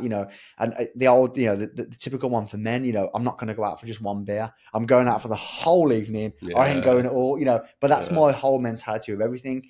And what my therapist tried to work a lot on was that I didn't have very good balance in my life. And over the last 5 or 6 years, that's something I've really, really, really tried to work, and I've probably failed with it. But what I've just accepted now is that I'm just not really good with balance. I'm all in, or I'm not in, Do you know and what though, mate? that's Sometimes awareness is enough. yeah. Just knowing that. But that's what I was trying to relate to with the therapy, was that I wanted to become aware of how I'd got to that point of feeling like, without going too deep into feeling like I don't want to be here or feeling like I'm not good enough to be here, how had I got to that? And I was also very open with her about how I felt okay now. There's some things I needed to work on to help me 100%. But it was really for me about understanding, how have I got there and why have I got there and what can I do? What can I do with my brain? How can I train my brain to go, right, Reese, the next time you think you're going down that road, you need to just do this, this, and this, and that will really help you. And some of the things that she did, I still do. I still do now. Some of the silly little things that she gave me to just let your brain know that you're okay. And when I relate that now into my business, when you've got, you know, 6 lads all needing things off you, and you've got a wage bill, and you've got customers wanting dates, and you've got, you've got merchants that you need to pay, and all these things that you just have to the things that I've learned is just to take a couple of steps back, and then things that she taught me to just go, life's okay, I'm okay. You don't then, because it's very easy to go down that road again of letting things take control of you. And I think early interventions are key as well. Yeah. So, like, one of the things to highlight, like you talked about, sleep. Yeah. So it's like reach out actually after your first sleepless night, Yeah. not after Yeah. you've had 2 weeks of it or 3 weeks of it, because sleep is so important. Yeah. And if you impair your sleep, everything else feels 10 times worse. Yeah. So, like, I guess though, what you've now developed is that early warning system where you can recognize that first bit of, all right, things are starting to go a bit wonky here. And it's really funny because my wife knows now. She's only got to look at me. She'll remember, that me 10 years ago. Yeah. And she'll see me, I might have had a couple of really bad weeks at work, and I might come in one night and she'll be like, "What's wrong? You need to talk to me. What's wrong?" I can see it. She can see it. She can sense it in me. You're not right. Something's not right. What's going on? And sometimes I want to talk about it. And sometimes I will literally just say, "I really don't want to talk about it tonight. Let's please just leave it. I've had enough of it all day, And, but that comes through trust and the relationship that we've been able to build up, and I've been able to sort of use her as a cushion to, she's probably the only person really. I mean, I don't even really talk to my dad about it. My wife's probably the only person that I really gets to see the bad side of running a business. The stress and the anxiety, because that's a ball of depression, stress, and anxiety just on its own. Having to run a business. So then to try and bring other things into that, it can be really difficult. Let's be honest, mate. I've looked at this before and I've thought, like, to myself, Christ, there's me stressing about running 6 people. Can you Mm, imagine being like Bezos and having Amazon, or Branson and having Virgin? But the reality is, a small business is probably harder to run yeah, because you don't delegate. You try and do yeah, everything yourself. yeah, yeah, yeah, Whereas running a big business, yeah, your job is just to yeah, maybe be the MD. yeah, It might be recruitment, it yeah. might be marketing, but it's fragmented and sectioned. Well, you've broke that bridge then, haven't you? Of Yeah. being, I mean, and I don't know what your thoughts are on this, but that's something that we briefly touched on earlier. Mm, Was I'm at that point now that you've been in before, where I'm still trying to convince myself that I'm a small business, and we are a small business, mm, and I'm trying to hold on to that tag of we're small enough to care, big enough to mm, deliver sort of motto. But in reality, is we've gone a little bit bigger than that now, yeah. and I'm still trying to do everything on my own, and that's where I'm at the point now where it's it's hard. It's it's getting on top now. Mm, But like you say, you either scale it back down, mm, or you talk about the Jeff Bezos, and you, if you can break that bridge and go into the next sort of mm, bracket, like financially, you get more staff in and admin, mm, and all of a sudden you start sort of employing people to do those little jobs where when yeah. you're a small business, you want to be in control of it all, you Yeah. want to be in charge of it all, you want to see everything that's coming in, you want to see everything that's going out. Mm, Whereas if you can break that bridge and become, I'd sort of say, more of a medium to large business corporation, I'd say it is probably less stressful because you're yeah. employing people to then have that stress, I think that's it, Reese, isn't it? By the sounds of it, you are at that breaking point. yeah, It's yeah, like, okay, we're right at the top of that level. yeah, Do we step up or do we pull back? Because yeah. you probably can't maintain that No, level. no, but It's that I sort of. feel like it can be maintained, Mm, but it comes at a cost, and it comes at a cost where I said to you off camera that the only time I can really switch off and relax now is when I'm at the country, and mm, that's not right. You should be yeah. able to just be able to switch off of a Saturday or of a Sunday. But if I walk out of my house and see my van, I'm straight back into Solihull Tiling mode. Mm, Whereas if I'm away from Solihull and I'm even out of the country, I then don't have that mindset. But I think that it's definitely that point where you've either kind of got to just scale it back and keep it to what it is. But like I say, mm, it is maintainable, but it's going to come at a cost of, I'm probably not sometimes the best husband because I'm not around as much. I'm definitely not the best son because I probably don't speak to my mm, dad as much as I should. I might not speak to my friends as much, and they all understand. My dad understands, my wife understands, my yeah. friends understand what I'm trying to create. But when you actually look at it, I don't want to look back in 10 or 15, 20 years' time and think, I could have just had more time. I could have, had more of a Yeah. social life, had more of a, and I think it's because it comes back to that all or nothing personality again. Mm, I'm all in, and I don't really know how to scale it back and sort of be half in, and mm, but then at the same time, do I want the next 2 or 3 years to be that jump into the next bracket? And you just I wish I could give you an bigger's not answer, always mate. better, is it? No, Yeah, do you know what? I wish I could give you an answer. I've been in a yeah, very similar position with yeah. my business, and I had that decision forced upon me Okay, through. Right, I can't. Do you know what? If you say the word, certain algorithms of certain social media platforms yeah, basically hide your content. yeah, So yeah, there was a period in time not so long ago yeah, where a lot of people weren't allowed to work. yeah, Let's just say that. And when that period happened for me, my business scaled back through no choice of my own, and it turned out to be a great thing for me. And I've not scaled back up. yeah, So I was probably at that point where you're talking where I wasn't aware that it was such a pressure point as it was, but my balance was certainly completely out of kilter. yeah, yeah, Um, but yeah, I have scaled back. Uh, I don't know the answer, mate, to be honest. And what I do think is really valuable is, you've got a very successful business. hmm Everything looks on point, and you're hmm sat here being completely open, yeah, going, do yeah, you know what, guys? If Reese is feeling this way, then all of us other business owners, we're all in the same boat. mm, Everyone should talk, yeah, and like the way Reese is being open now and saying, look, don't know what to do here. I'm at this point. I don't know whether to go left, go right, stay where I am. I think it's really valuable. I really do. And all credit to you for, being so open, because this is exactly what I want. This is exactly what I've set the podcast up for, is to provide, that people might listen to this and go, do you know what? It's not just me. If I've seen his business, and if he's feeling like this, then actually my concerns are valid, 100%. And I think what's quite funny when I look back at the growth of Solihull over the last 5 years, particularly the last 5 years, is that there was probably a time around about that time you spoke about where people couldn't work as much, where we probably looked a lot bigger than we actually were. Sort of the way that our social media was ran, the way in which I built the brand, we were probably on paper not as big as what we looked. It's been very difficult over the last 3 or 5 years to build something that's now too big for me to cope with on my own. And I think that took me a long time to sit down and say to myself, I'm struggling with this. Like, I've always been a very proud man, proud businessman, proud, even just a proud tiler, and I've always been very sort of proud of the fact that I've been able to keep on top of everything, invoices, quotes, running the social media. My lads are paid every week, wages, always money in the account. I've been very proud to sort of keep it where I need it to be.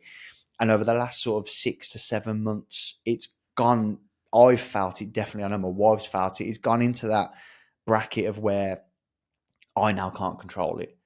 So I've had to sort of sit there and accept that it's now probably gone too far, where it's gone too big for me to just be able to cope with everything on my own.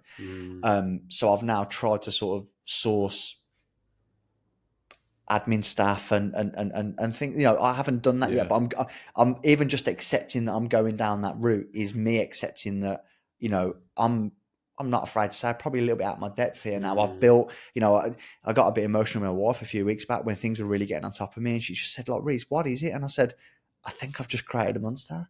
I've created something that I didn't think would be able to go where it's gone.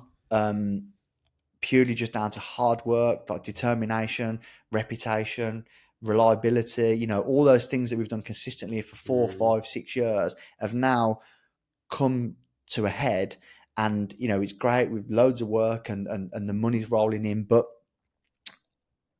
it's almost like, what do you want as a person? What we spoke a little bit about it. What does the business want? What should the business be doing? And then what does Reiss want to do? And what I really want to do is I want to be able to go for a coffee on a Saturday morning with my wife. I want to be able to go for a walk and not just have to think, God, Monday I've got to do that and that and that, and oh God, I've got to go because I've got to get something from the unit. I want to just be able to, but I still want to be successful. I still want to be able to, I'm proud of what I've created, and I still, I don't think I've spoke to friends about this before. I've got one of my best friends is a lawyer, a really good lawyer, and we have really sort of like deep conversations about, where we both see our businesses in 4 years, 5 years, 10 years.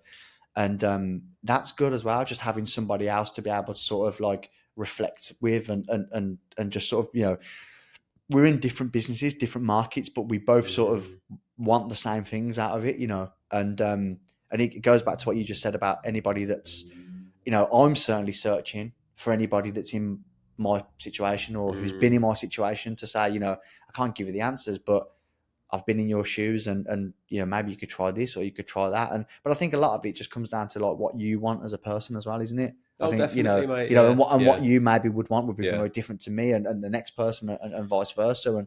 So I mean, it's something. It's that big overarching thing, mate, isn't it? Where like the search for happiness or what makes you happy, whatever it might be. Because ultimately, if you can make yourself happy, nothing else matters. If you're happy doing 90 hours a week, growing your business and spending all your time at work, but you are happy genuinely, then great. That's for you. That's what you do.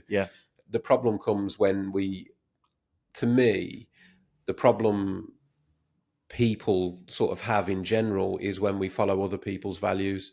So we follow the values that are given us. This is what will make you happy, follow that. And then you get there and you realise actually that don't make me happy. So again, it depends, like you mentioned success there. I want to be successful. It depends on what you see as success. Because Success could be a figure, it could Yeah, be a yeah, yeah, money, it could yeah. be an amount of people in the business, it could be a valuation on the business, or it could be having a balanced life. Mm-hmm. You know, it depends Yeah, what your value is and how you see yeah. that success. Because quite often we use that word success and we think of it, it's kind of like it's a perception Mm-hmm. success. And generally it's an external one. Yeah. Because if you yourself feel like you're a success, then that Mm. is what you are. Yeah, But yeah, a lot of the time we project that onto other people. And it's like, yeah, do I seem a success to others? yeah, You know? And yeah, it's a hard one, mate. It's a hard one. I think really the key to happiness, as it were, or being happy in anything is to really get to know and understand your own life values yeah, yeah. and then try and live a life as close to being in accordance to that as you can. And but that does change, doesn't it? As Oh you yeah. grow older, Yeah, I mean, yeah, yeah. the things that I strived for in my 20s are completely different to the things that I now strive for in my 30s. And what Mm, I've literally just realised is I'd probably want to change that word successful for drive. You know, mm, I've always been a very driven person, and that's something that will probably always be installed in me. You know, mm, that I've never been complacent. I've never been somebody that would get complacent. I don't think I've got that in my locker. So I don't think I'd ever judge success on any of those things you've mentioned. You know, how mm, much my business is worth, how much is in the business account, how much, how many holidays I have a year. None of those things would measure success for me. I think for me, it's almost about, I know that inside of me, I'm driven, and I'm mm, driven to achieve things, and to create nice work for people, and to sort of, mm, have a reputable business that I'm certainly proud of, that people are proud to come and work for. mm, And we've definitely created that. The lads that we've got working for us now, I'd say it's a good place to be, a good place to work, mm, and I think that's the only sort of uh, when I'm sort of toying with the ideas of what do I do, when I think about flipping it back, I think, would I be content with flipping it back, or would in a few mm, years' time that desire to go, no, we'll go again, But I think again, a lot of that comes down to age.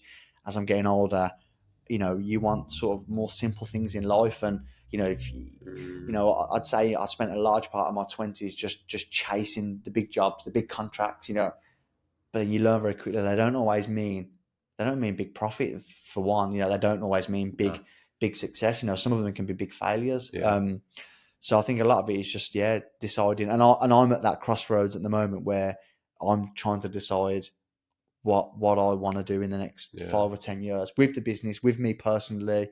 And I think that's something that I'm going to be probably searching for the next In fairness, few yeah, I months. mean, Yeah, mate, again, I can't give any answers because I'm yeah, probably in a similar position.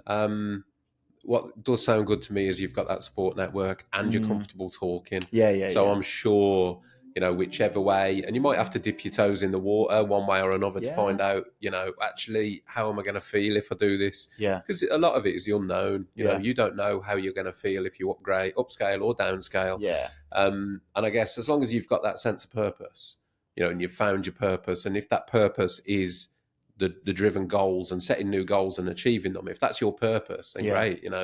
That's what keeps us going, isn't it? yeah. So yeah, mate, I'm sure whichever way, you might have to experiment, but it sounds like you're in a good supportive network, although you're at a sort of pressure point, shall we Mm, say, at the moment. yeah, yeah, yeah, yeah, But touching on that, mate, the one thing that I do want to discuss yeah. before we wrap up a conversation, which has been really insightful, mate. It's been a bit more business based than my last couple of podcasts, Okay. which is great. Yeah, yeah, And I think it will provide really good value to those that are listening, yeah, which is yeah. all what the podcast is about. The one thing I do want to touch on, mate, because the one thing pinned to the top of your socials are all the high profile celebrities Okay, that you guys have been working for. okay. So, first of all, how is that? In the sense of, how is it? In fact, no, I'll go back a step. Yeah, How has that come about? Because you've got several very high profile sort of public figures that you've worked for. yeah. How did that start? So I think when I look back, I think there's been a lot of instances over the years where I've done projects for. I mean, I remember doing Jasper Carrot's house when I was Mm, like 20, 24 years old, or being a part of that project at the time.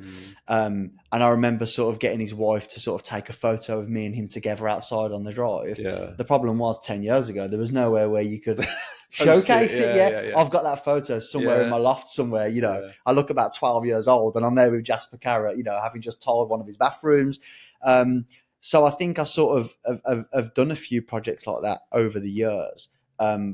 Obviously now with social media, it's sort of, it's something that grabs people's attention. You know, I mean, I see it in all aspects now. I see hairdressers, Yeah. you know, absolutely like, you know, building a business based off, you know, Yeah, client. you know, and I mean, let's put some context on it, Reese, and it's not, you know, to show off as such, Yeah. but the ones that you are allowed to Yeah. say, talk about who you've worked for, Yeah.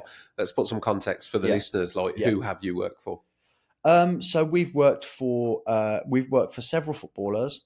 We've worked for like championship footballers. We've worked for a few Premiership footballers. Not all of those are you sort of always allowed to showcase the work for obviously privacy reasons. We've had a little bit of a niche with sort of like a lot of our work. I don't know if people see we do a lot of work down in Essex, a lot in Hertfordshire, Bedfordshire, and those have come in sort of the form of like Love Island. We've done a few Love Island. Can we give names? Yeah, Katie McDermott was sort of my first big breakthrough project, and I've always said this to everybody. I've got a lot to thank Katie for, in the sense of she was sort of the first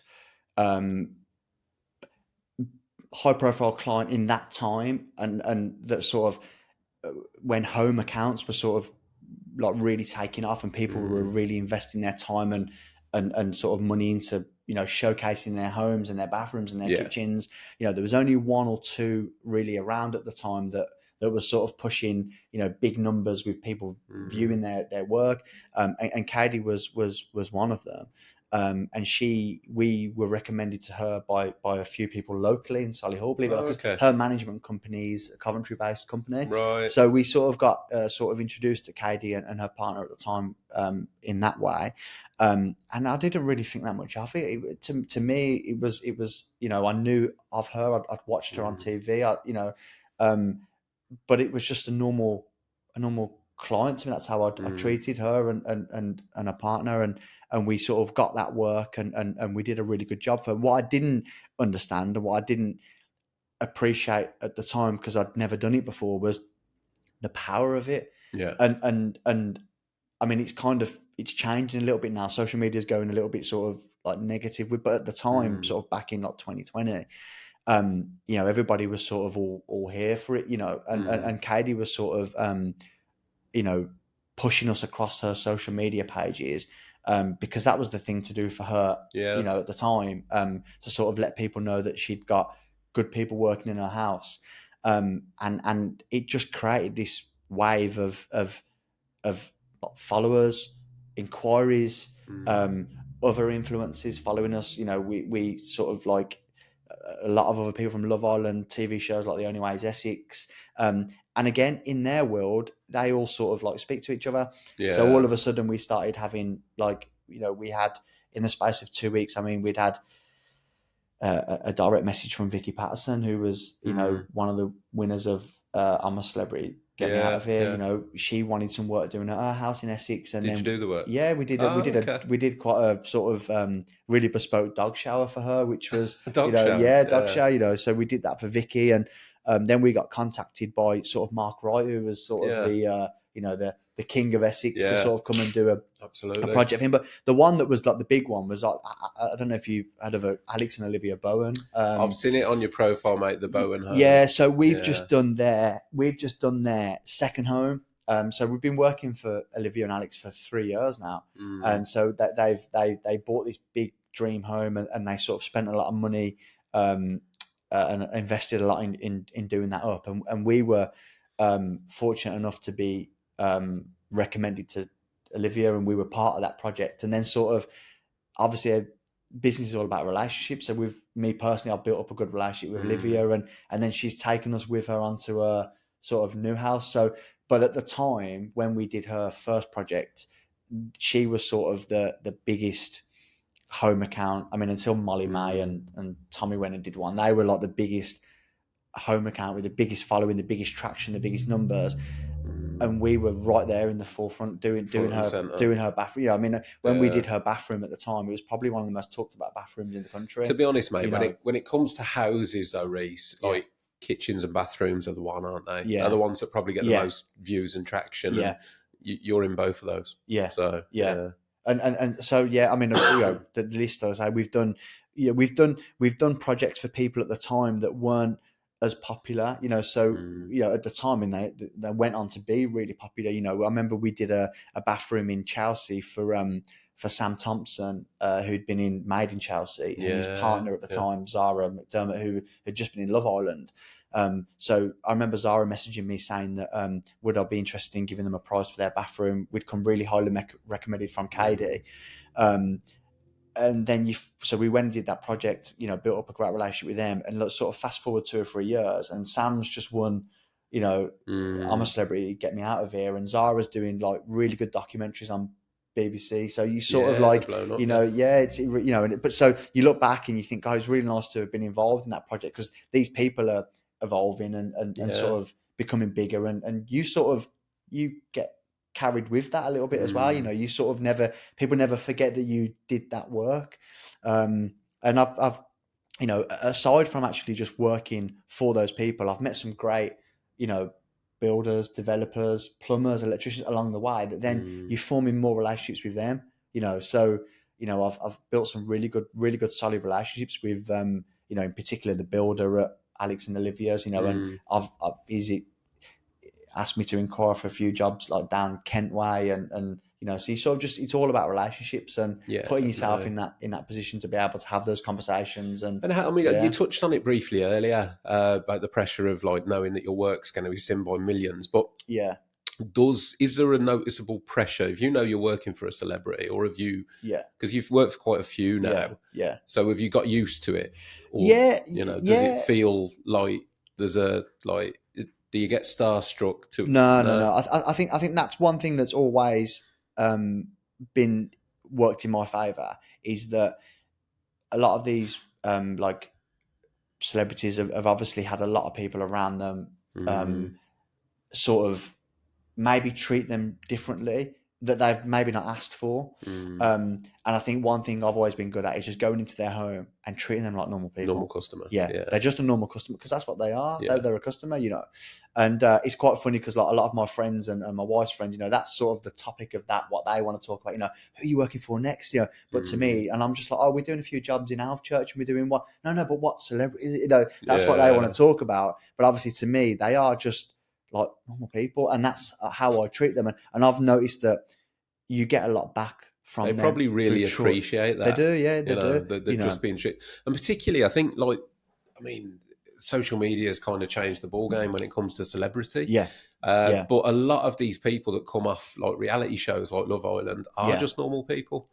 So they've been used to being treated like a normal person. I think kind of in a way, the old school mega stars, like superstars of the world, are probably phasing out, aren't they? Like if you think of people that are like born in, like your Michael Jacksons, Britney Spears, the people that are like born into child stardom and go through, certainly in the UK anyway. But I certainly feel, going back to your question about sort of like the pressure, I feel you can, when you're working in somebody's house, you can feel how much this person's valued by the public. I mean, like I missed out a really big one there. We did a lot of work for Stacey Solomon.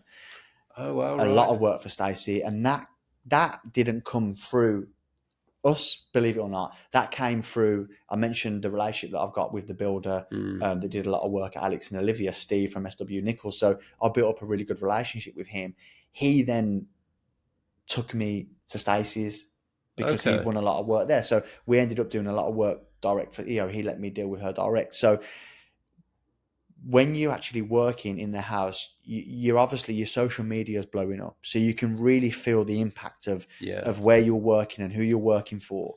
And sometimes it can get a little bit overwhelming, like, I mean, on Stacey, I probably underestimated how loved Stacey is by the general public. I mean, you're talking like, I mean, in the space of 24 hours, we must have had like 200 to 300 messages on Instagram of, do you work here? Do you travel here? Do you this? Just because you were associated with, she might have put one or two posts out to say, I've got the Solihull Tiling boys here today doing some work in one of my bathrooms. All of a sudden, Boom. everyone from Newcastle to Plymouth wants you to Yeah. travel to their house. And that's one thing I say I really, because I didn't deep it too much, I didn't really sort of think about the pros or the cons. So I didn't really think about being in that situation and how powerful that would be for the business. But then a lot of that boils back down to where I am now with how the business has gone and how and working for those people has really sort of put it into, a different like reputation bracket.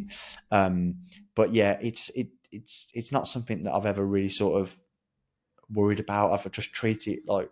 We're touching actually the question that just popped into my head as you were saying that about the amount of messages coming your way, and obviously the trust. Yeah.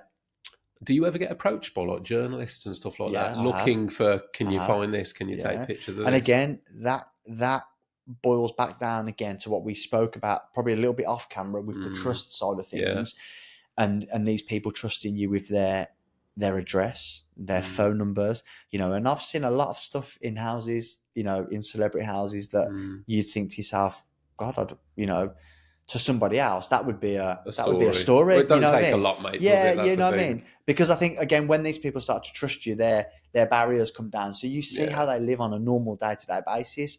And I remember a few instances in that time again where people couldn't work, and we were working in people's houses, and there was a lot of things being said in the when there was a lot said about, I remember Jack Grealish getting himself into a lot of footballers got themselves into situations that they shouldn't have been in, and a lot was happening in the celebrity world as well. And I remember having 2 journalists follow me on Instagram, because of where we were working and because there was a little bit of a story going around that things were happening that shouldn't have been happening. Really? And I was actually in that moment, knowing that what the papers were saying wasn't true, because I was in the house working. So I knew that what they were trying to portray online and in the papers wasn't real, but I sort of didn't want to get myself dragged into it because I thought, I know how they can flip situations. But I remember getting 2 ladies follow me. And I remember I'm very good at looking into people. So I clocked them straight away, and I thought, so I looked them up, and I realised that one was a journalist for the Daily Star, one was a journalist for the Daily Telegraph. So I messaged my client straight away and said, just to let you know, these 2 people have followed me. They're both journalists. I've not had journalists follow me before. What should I do, or what can I do? And I think that went a long way to them. That I'd even just sort of said, these journalists are following me. I'm not looking to, I'm just letting you know, because I've never sort of had that before. So yeah, I've had that. I've had approaches about doing certain things. I would say sort of selling stories, but I feel like it was sort of getting to the point of selling stories, because that's what they want, isn't it? Effectively, of course, that's how they make their money. Yeah. But I've always been sort of true to the fact that it's my business, absolutely. And these, the journalists, they might offer you a few £100 for a story and not care that could destroy, like tens of thousands, if not hundreds of thousands of pounds worth of business. Yeah, 100. They don't care about you. No, definitely. But it just not. intrigued me as to whether that they would try that angle of coming in at tradespeople. Yeah, and I've seen a lot. I say they're the 2 that stand out that actually went ahead and followed me, so I could like see that they'd followed me. And I've seen loads of like people pop up on stories that have been linked to various tabloids, and but then that, on the flip side of it, I've had a lot of UK press, The Sun and OK magazines, and that have picked up work that we've done. Not because of us, because of the celebrities' house that we've worked in. And that sort of then gives you something that you can showcase. Promote, so it kind of works both ways. You have to part of that world, isn't it? It's a weird existence. I mean, the other thing I wanted to ask on the subject of celebrity, because I've had this a few times myself. With celebrities reaching out and wanting the work done for nothing. Does that happen a lot? A lot. Really? A lot. Have you just got a flat, don't do it, or is that something you would entertain? I've approached. Oh no.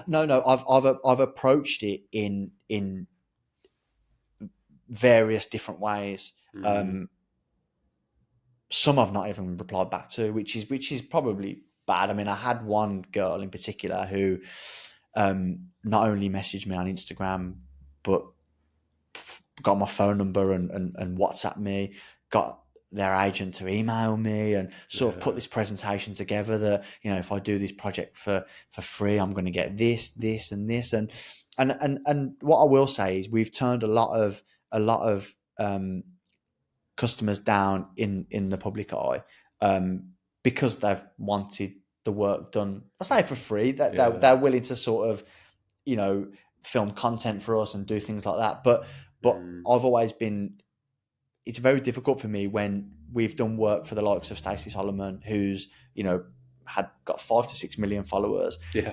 Not only has she paid us for the work, but she's also promoted us because we've done a good job for her. Yeah. You know, we've had Alex and Olivia Bowen that have paid us and promoted us because they've really appreciated the work that we've done for them. Vicky Patterson, another one who's very popular amongst, you know, people for the work that she's done. You know, again, so it's very difficult for me, even if I really wanted to. Again, this goes back to like Reiss and the business. You know, I'm a big boxing fan. You know, and even if, you know, Tyson Fury or Anthony Joshua, you know, come and do this project, you know, Reiss would be like, I'm all over that. You know, yeah. But the business in me would be like, I can't do that. Yeah. You know, so, and it's very difficult when you've worked for these people that have, like I say, not only paid you but helped promote you.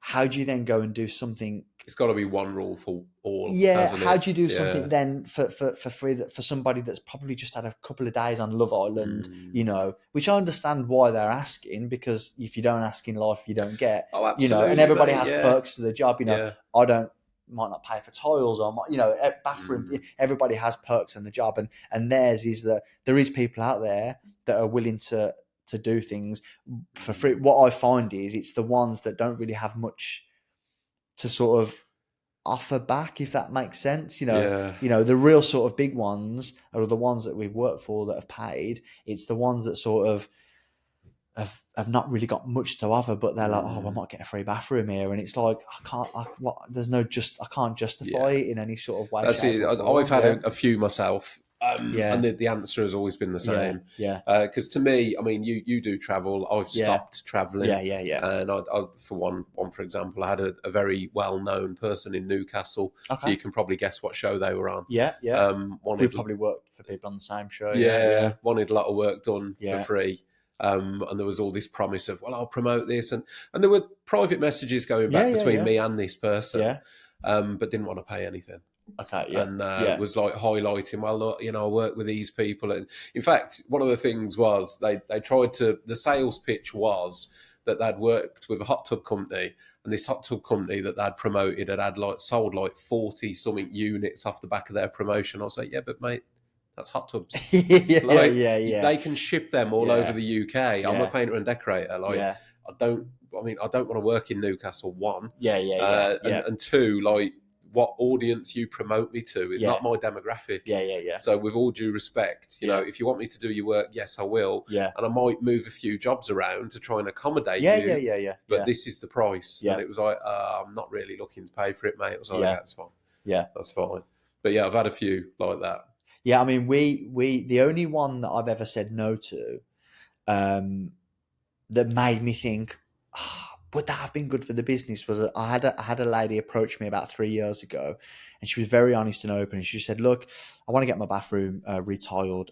Would you be interested in working on a collaboration basis? And obviously it's difficult when, you know, if it was just me on my own, it probably would have been something that I would have looked down the route of doing. But when you've got 5-6 wages to find every week as a business, you can't really be doing, you know, when you work for family for free, you know what I mean? So, to be honest, Reiss, and it all comes down to position, doesn't it? You guys are well established. You know, forgive me for saying so, but you guys are like, I always think of the trades as a pyramid.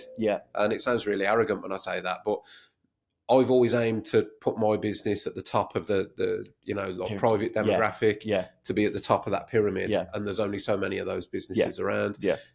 the foundation businesses are just as important, Yeah, yeah, because yeah. without them, Yeah. it collapses. Yeah, yeah. And it's I've always took this different view on things, like you see on forums, like other tradespeople pulling other for me, Yeah. other decorators' work Yeah. apart. And I'm like, my view on it is we really need those people, Yeah. because That helps separate yeah. yeah. And to be Yeah. honest with you, Yeah. when you get the work and it's quite clearly inferior to what I would provide, Yeah. that shows my value. Yeah. So I'm like, please, no, we need those. Yeah. Yeah. And Yeah. people say, they shouldn't work, they shouldn't be on the tools, they Yeah. shouldn't this, that, and the other. I'm like, well, do you know what? Mr. and Mrs. Smith, let's go back to them. They seem to have a lot Yeah. of decorating done. Mr. and Mrs. Smith might have only been able to pay £100 a day. Yeah. And that's what they've got. And maybe Yeah. they're not used to the quality and they're actually happy with that. Yeah. And that £100 a day painter has made his money, and everyone's happy in that situation. But when the downfall of social media, everyone is trying to compare the bottom to the top. Yeah. And if it isn't the top, Yeah. then it's crap and Yeah. they shouldn't be working. Yeah. No, actually, they're just as important, mate. Yeah. Yeah. Yeah. Because as I say, in that pyramid tier system, in order for you to be distinguished as value, Yeah. to me, you have to be able to show, well, actually, look, if you pay £100 a day, that's kind of what you're going to get. Yeah. If you pay me what I want, then this is what you're going to Yeah, get. yeah, yeah, And it's yeah. a good illustration for me. Yeah. So I think it's really important. But Do you feel that our industry though is that one industry where, like I said, you're either good and you're respected, anything down from that level, you just deemed shit. yeah, exactly but that. it's the only industry where people will tell you that. Yeah. Whereas you might go to a restaurant, your waitress or waiter might be absolutely not with it today for whatever reason, might have problems at home, might just be not very good at his job. But you don't really very rarely turn around and go, "You're shit at your job, mate." Exactly. But in our industry, it's just like you're shit. Well, and I've always refrained from that. Like you're right, I've never been, and I see a lot of it on Instagram. I mean, I see a lot of it, and I speak to people that do a lot of it, and sort of call people out, and you've done this wrong, you've done that wrong, and like, in all honesty, I'm not really bothered about what other people are doing. I'm only ever really bothered about what we're doing, and as long as we're doing well, I haven't really. And that again is, and this comes down to the social media and the celebrities and the people that might be willing to do things for free. It's getting sucked into that world. Yeah. I'm very much just focused on what we're doing as a business, making sure my lads are happy, making sure my customers are happy, making sure my lads are paid. I'm not really interested in whether Steve the tiler from Sutton Coldfield has put a tile on upside down. Like, but there's so many people that are. It's a weird mindset to me. Yeah, it really is. I mean, I've always embodied that. Only look down on people if you're trying to help them up. Yeah. And what you just said then about waitress made me think, actually, like, you're quite right, because everyone accepts if you go to McDonald's, you're going to get food. Yeah. You're going to get fed, and hopefully you don't get food poisoning. But if you go to a Michelin star restaurant, it's going to be better.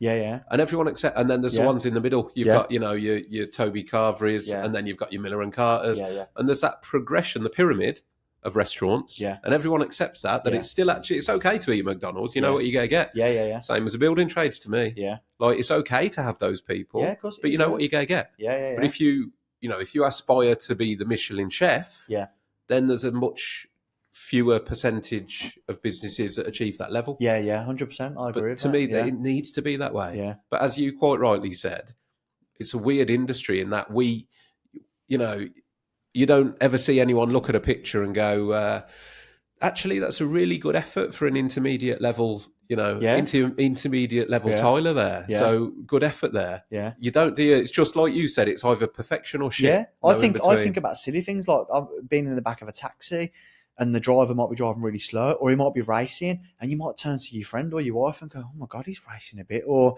"God, he's driving really slow." But you never turn around and go, "Mate, you're driving shit." Whereas, like, in our industry, it is completely just like that. That decorating job, or that plasterer's shit, and it's so brutal, isn't it? Bizarre. Yeah.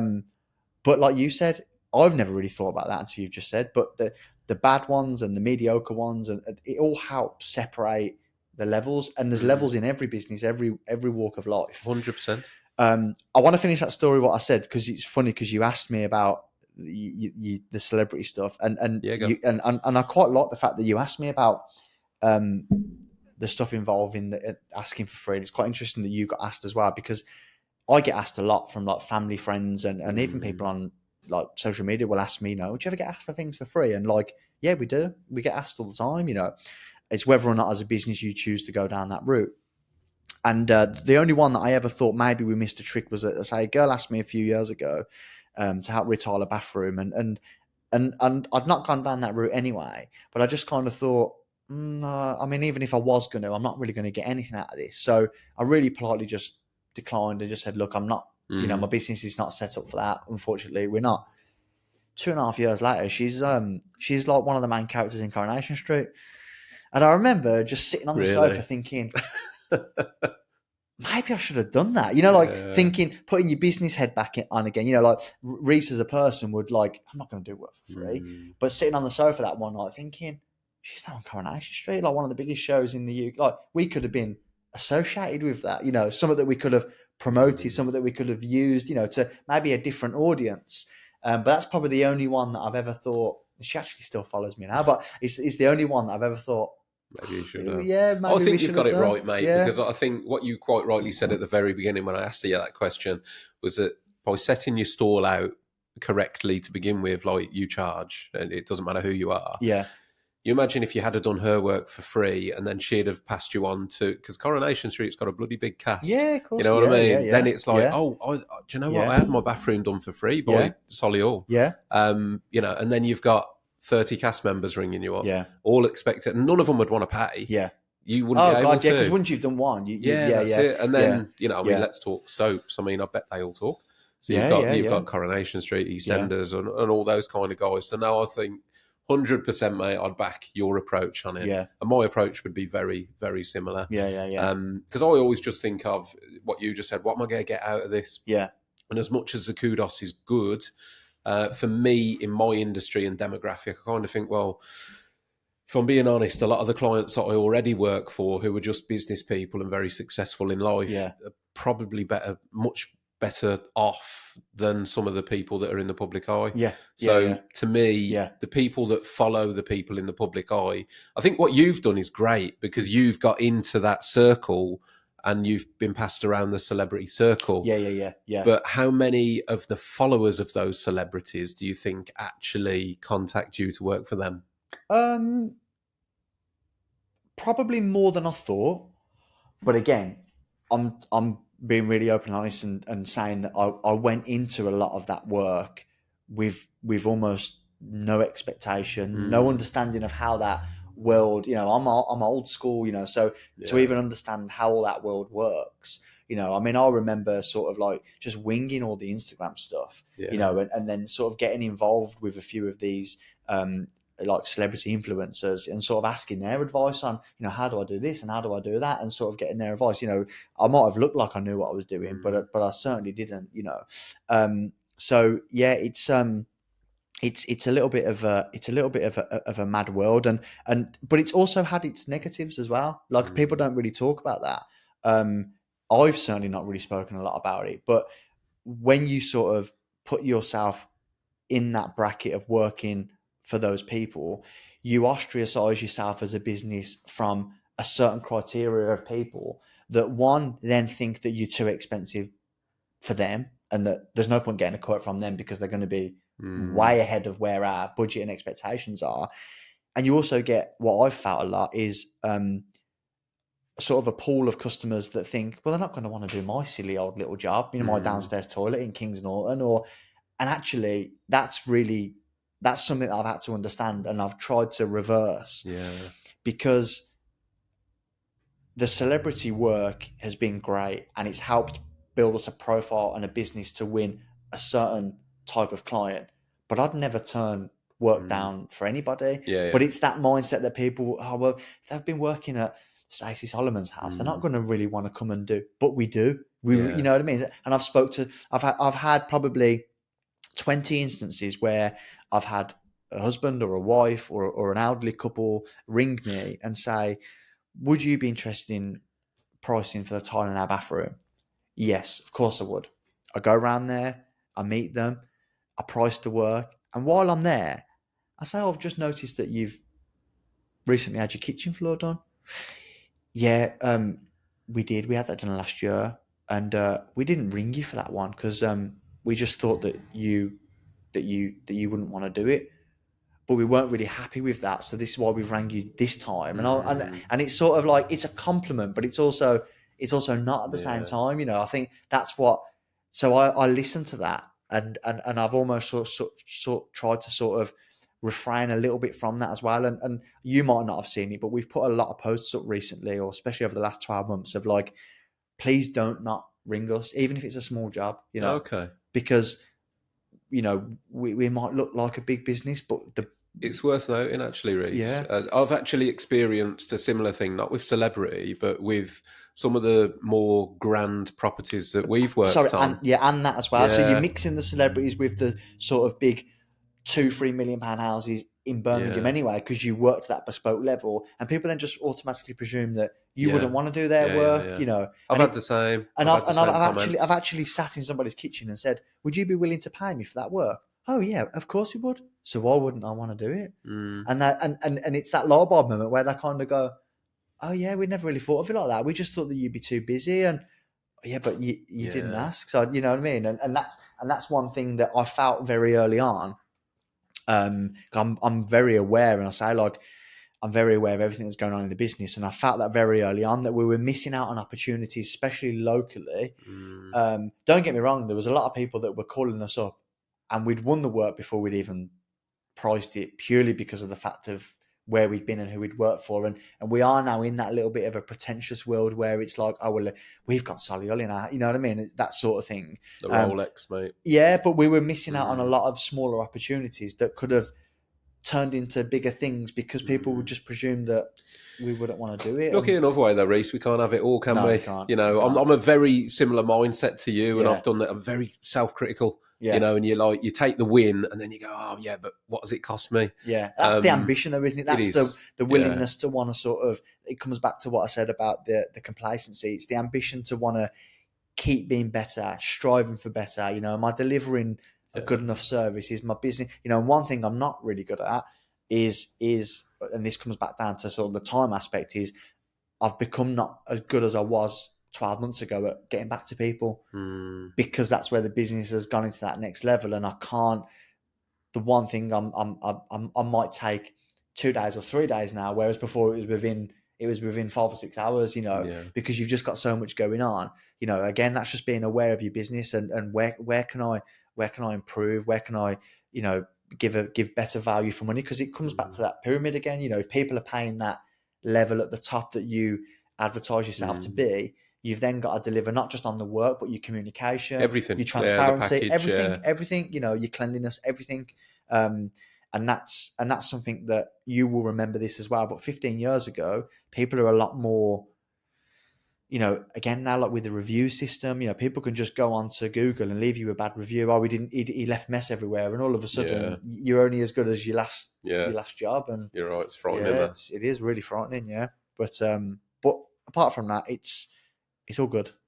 It's all good, and it's keeps you sort of motivated. And it's nice to be, as I say, it's nice to be asked by, particularly by Alex Mm, and Olivia. I was really privileged to sort of get the phone call to say, like, we're moving house, come and back and and do we it want again. you. Yeah, we Yeah. trust you. And and that makes me go to a next Mm. level of service. Having people put that trust into you, it's kind of like, I you think know we all love that, mate. Any tradesperson, when you get the call back, yeah, not yeah, because something's wrong, yeah, yeah, but yeah, because of the yeah, next, like, oh yeah, yeah. you know, we've decided we're going to get the next room done. So But that's another. We could sit here talking for days and hours. But that's another thing. Things go wrong as well. I don't. mm, We get things go wrong all the time. Every. And I say every day, but things go wrong. Materials might not have they might have failed, or we've got a particular job at the moment. We're having a nightmare with the actual product of the tile, and it's like, again, how you deal with that yeah, as a person, as a business, is sometimes um, can be more than the actual job itself. When mm, I always say that as well. When there's a problem, how you deal with that really is where people know how good you are yeah, as a product, as a business. How you yeah. I deal with agree. those problems. But again, the way I deal with problems is how the customer deals with me with those problems. You know, if you've got somebody ringing you up, screaming and shouting, I'll switch out. You know, whether that's a good thing or a bad thing, or the right thing or wrong thing.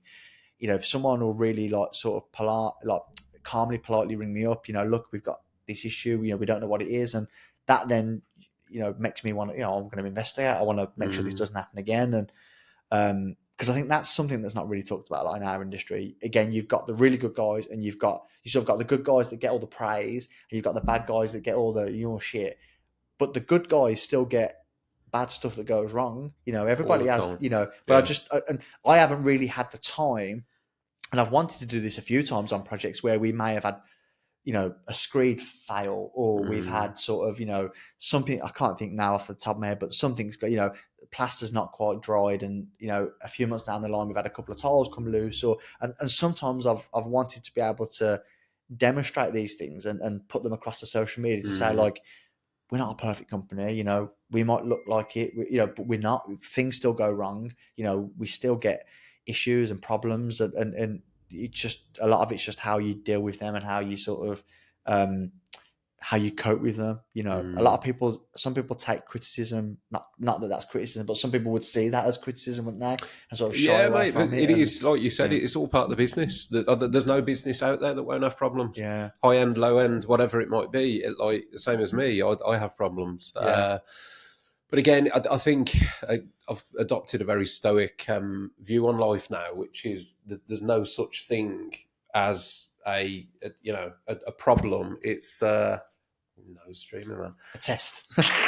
It's a lesson. A lesson, that's the one. Yeah. Yeah, it's every problem, as long as you take a lesson from it, it's got value to it, you know, and that's what it is. And I think the longer you go in business and the more successful you are, you've just failed more. Yeah. You know, Yeah. You've failed more. You've learned the lessons, and it's just like a knowledge book. Like to me, the longer I go, when something goes wrong now, I'm just like, oh, that's happened before. Yeah. So I know how to fix it. Yeah, it's experience, isn't it? I said that exact line, funny enough, to one of my most recent apprentices, Josh, who's been with me for 4 years now. He's actually like fully trained.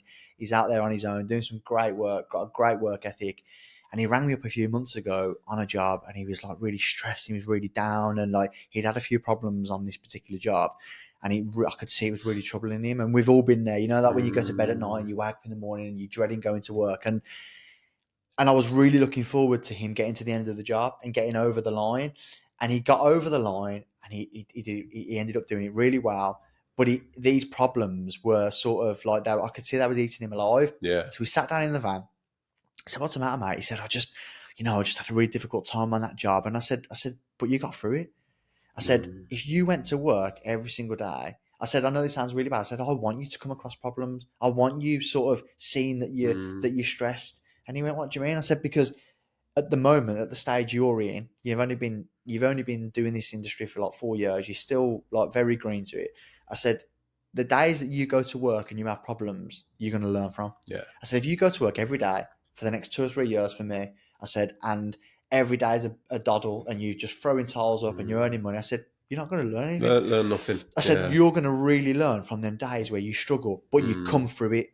I said, "If you're struggling and you can't come through, that's a different conversation." Yeah. I said, "But if you're struggling," and he got through it himself, you know, with a little bit of like guidance and sort of advice from me, got through the problems he was facing. I said, "You've come through the other side." I went, "So next time when you come up to those problems, you're going to remember, oh, shit, I've been here before," and it's going to put you in. And do you know what? Again, it's all that light bulb moment. He kind of just sort of went, "Oh, yeah."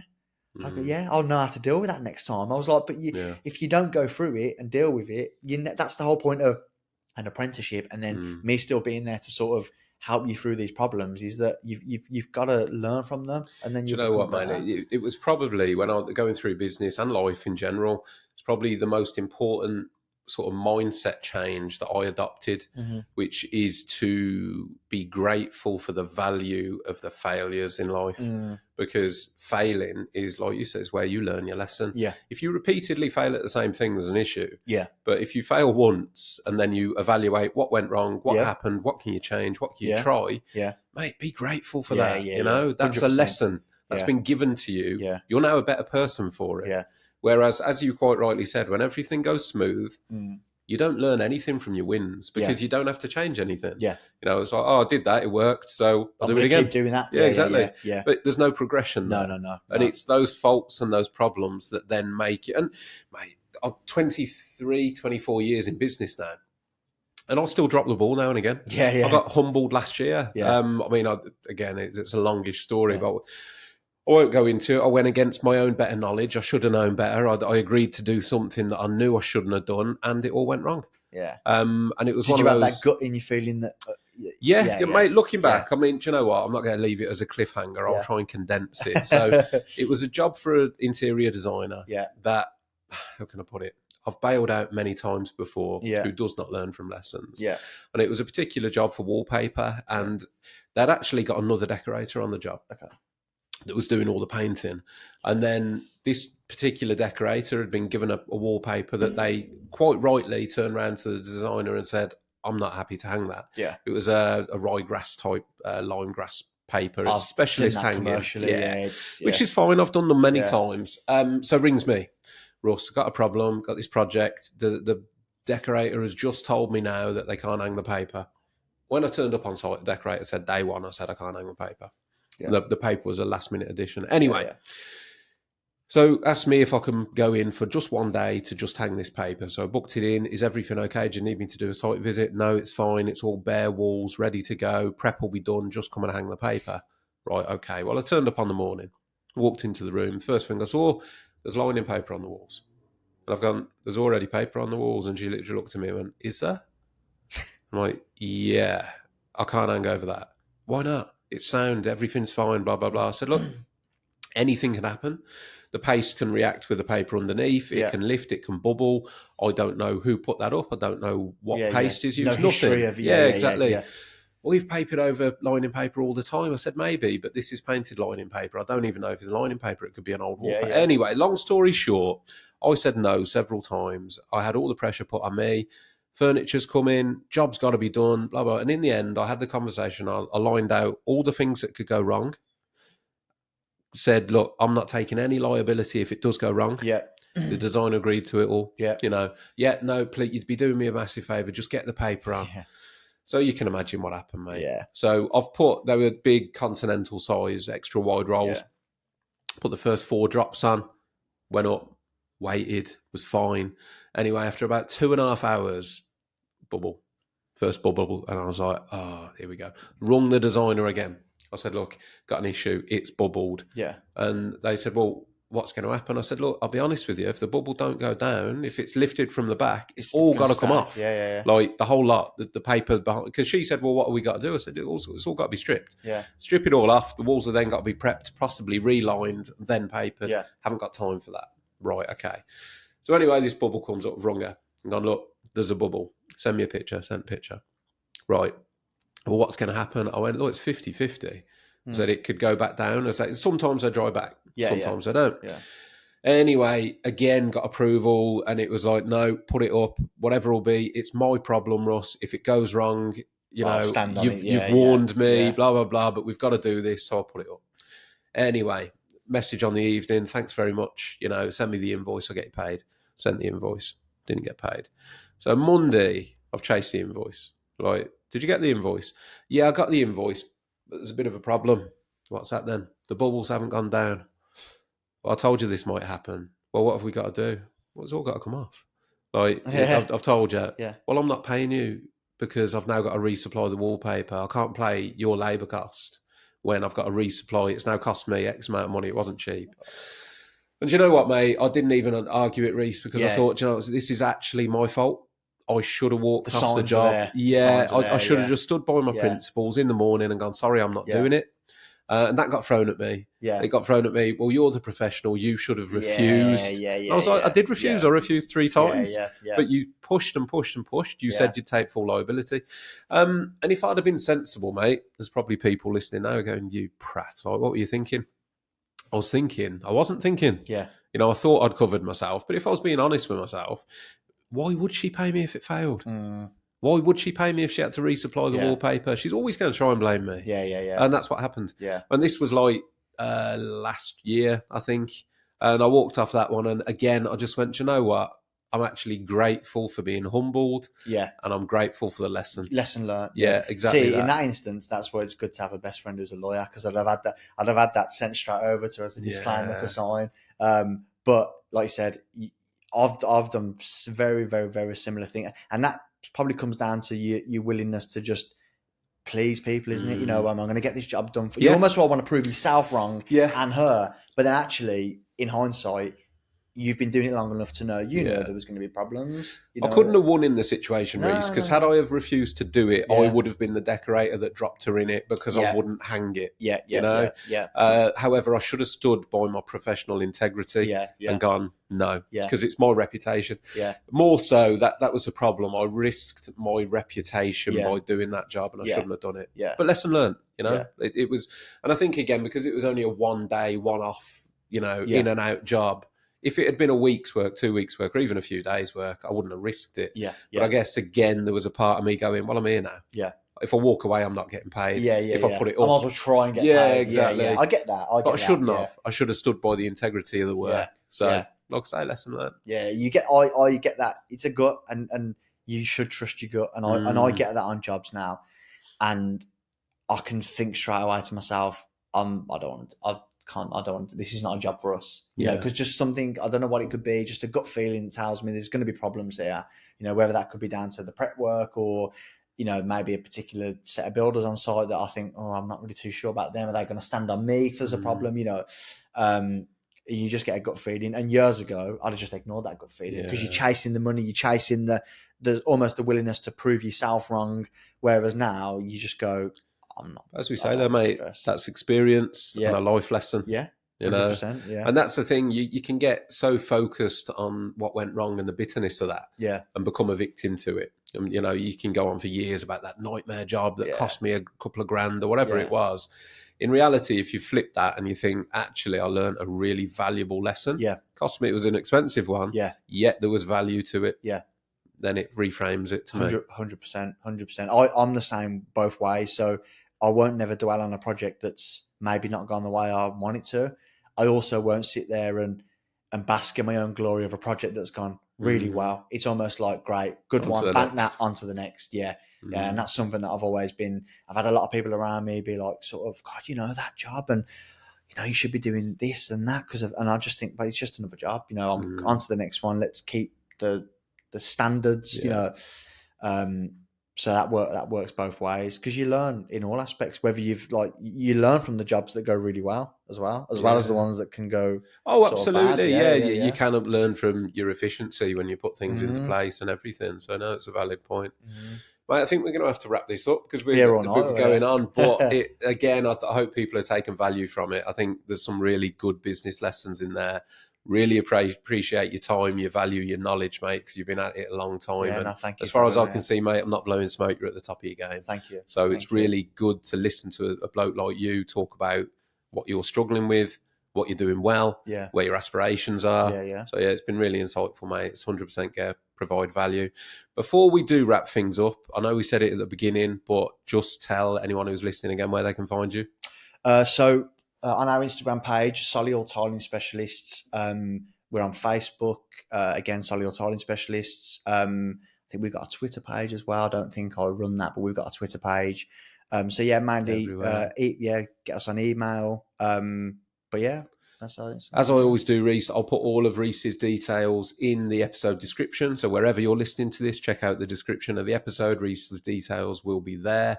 And thank you to everyone for listening. As usual, a massive thank you to our branded workwear sponsors, Creative Branding Workwear, who have provided the guest merchandise, so the hoodie and the T-shirt I'm about to bestow upon Reese. Big thanks to you guys. Big thanks to everyone for listening. As I always ask, if you can like, share and subscribe, it does wonders for the podcast. So please do that, and I'll catch you on the next one.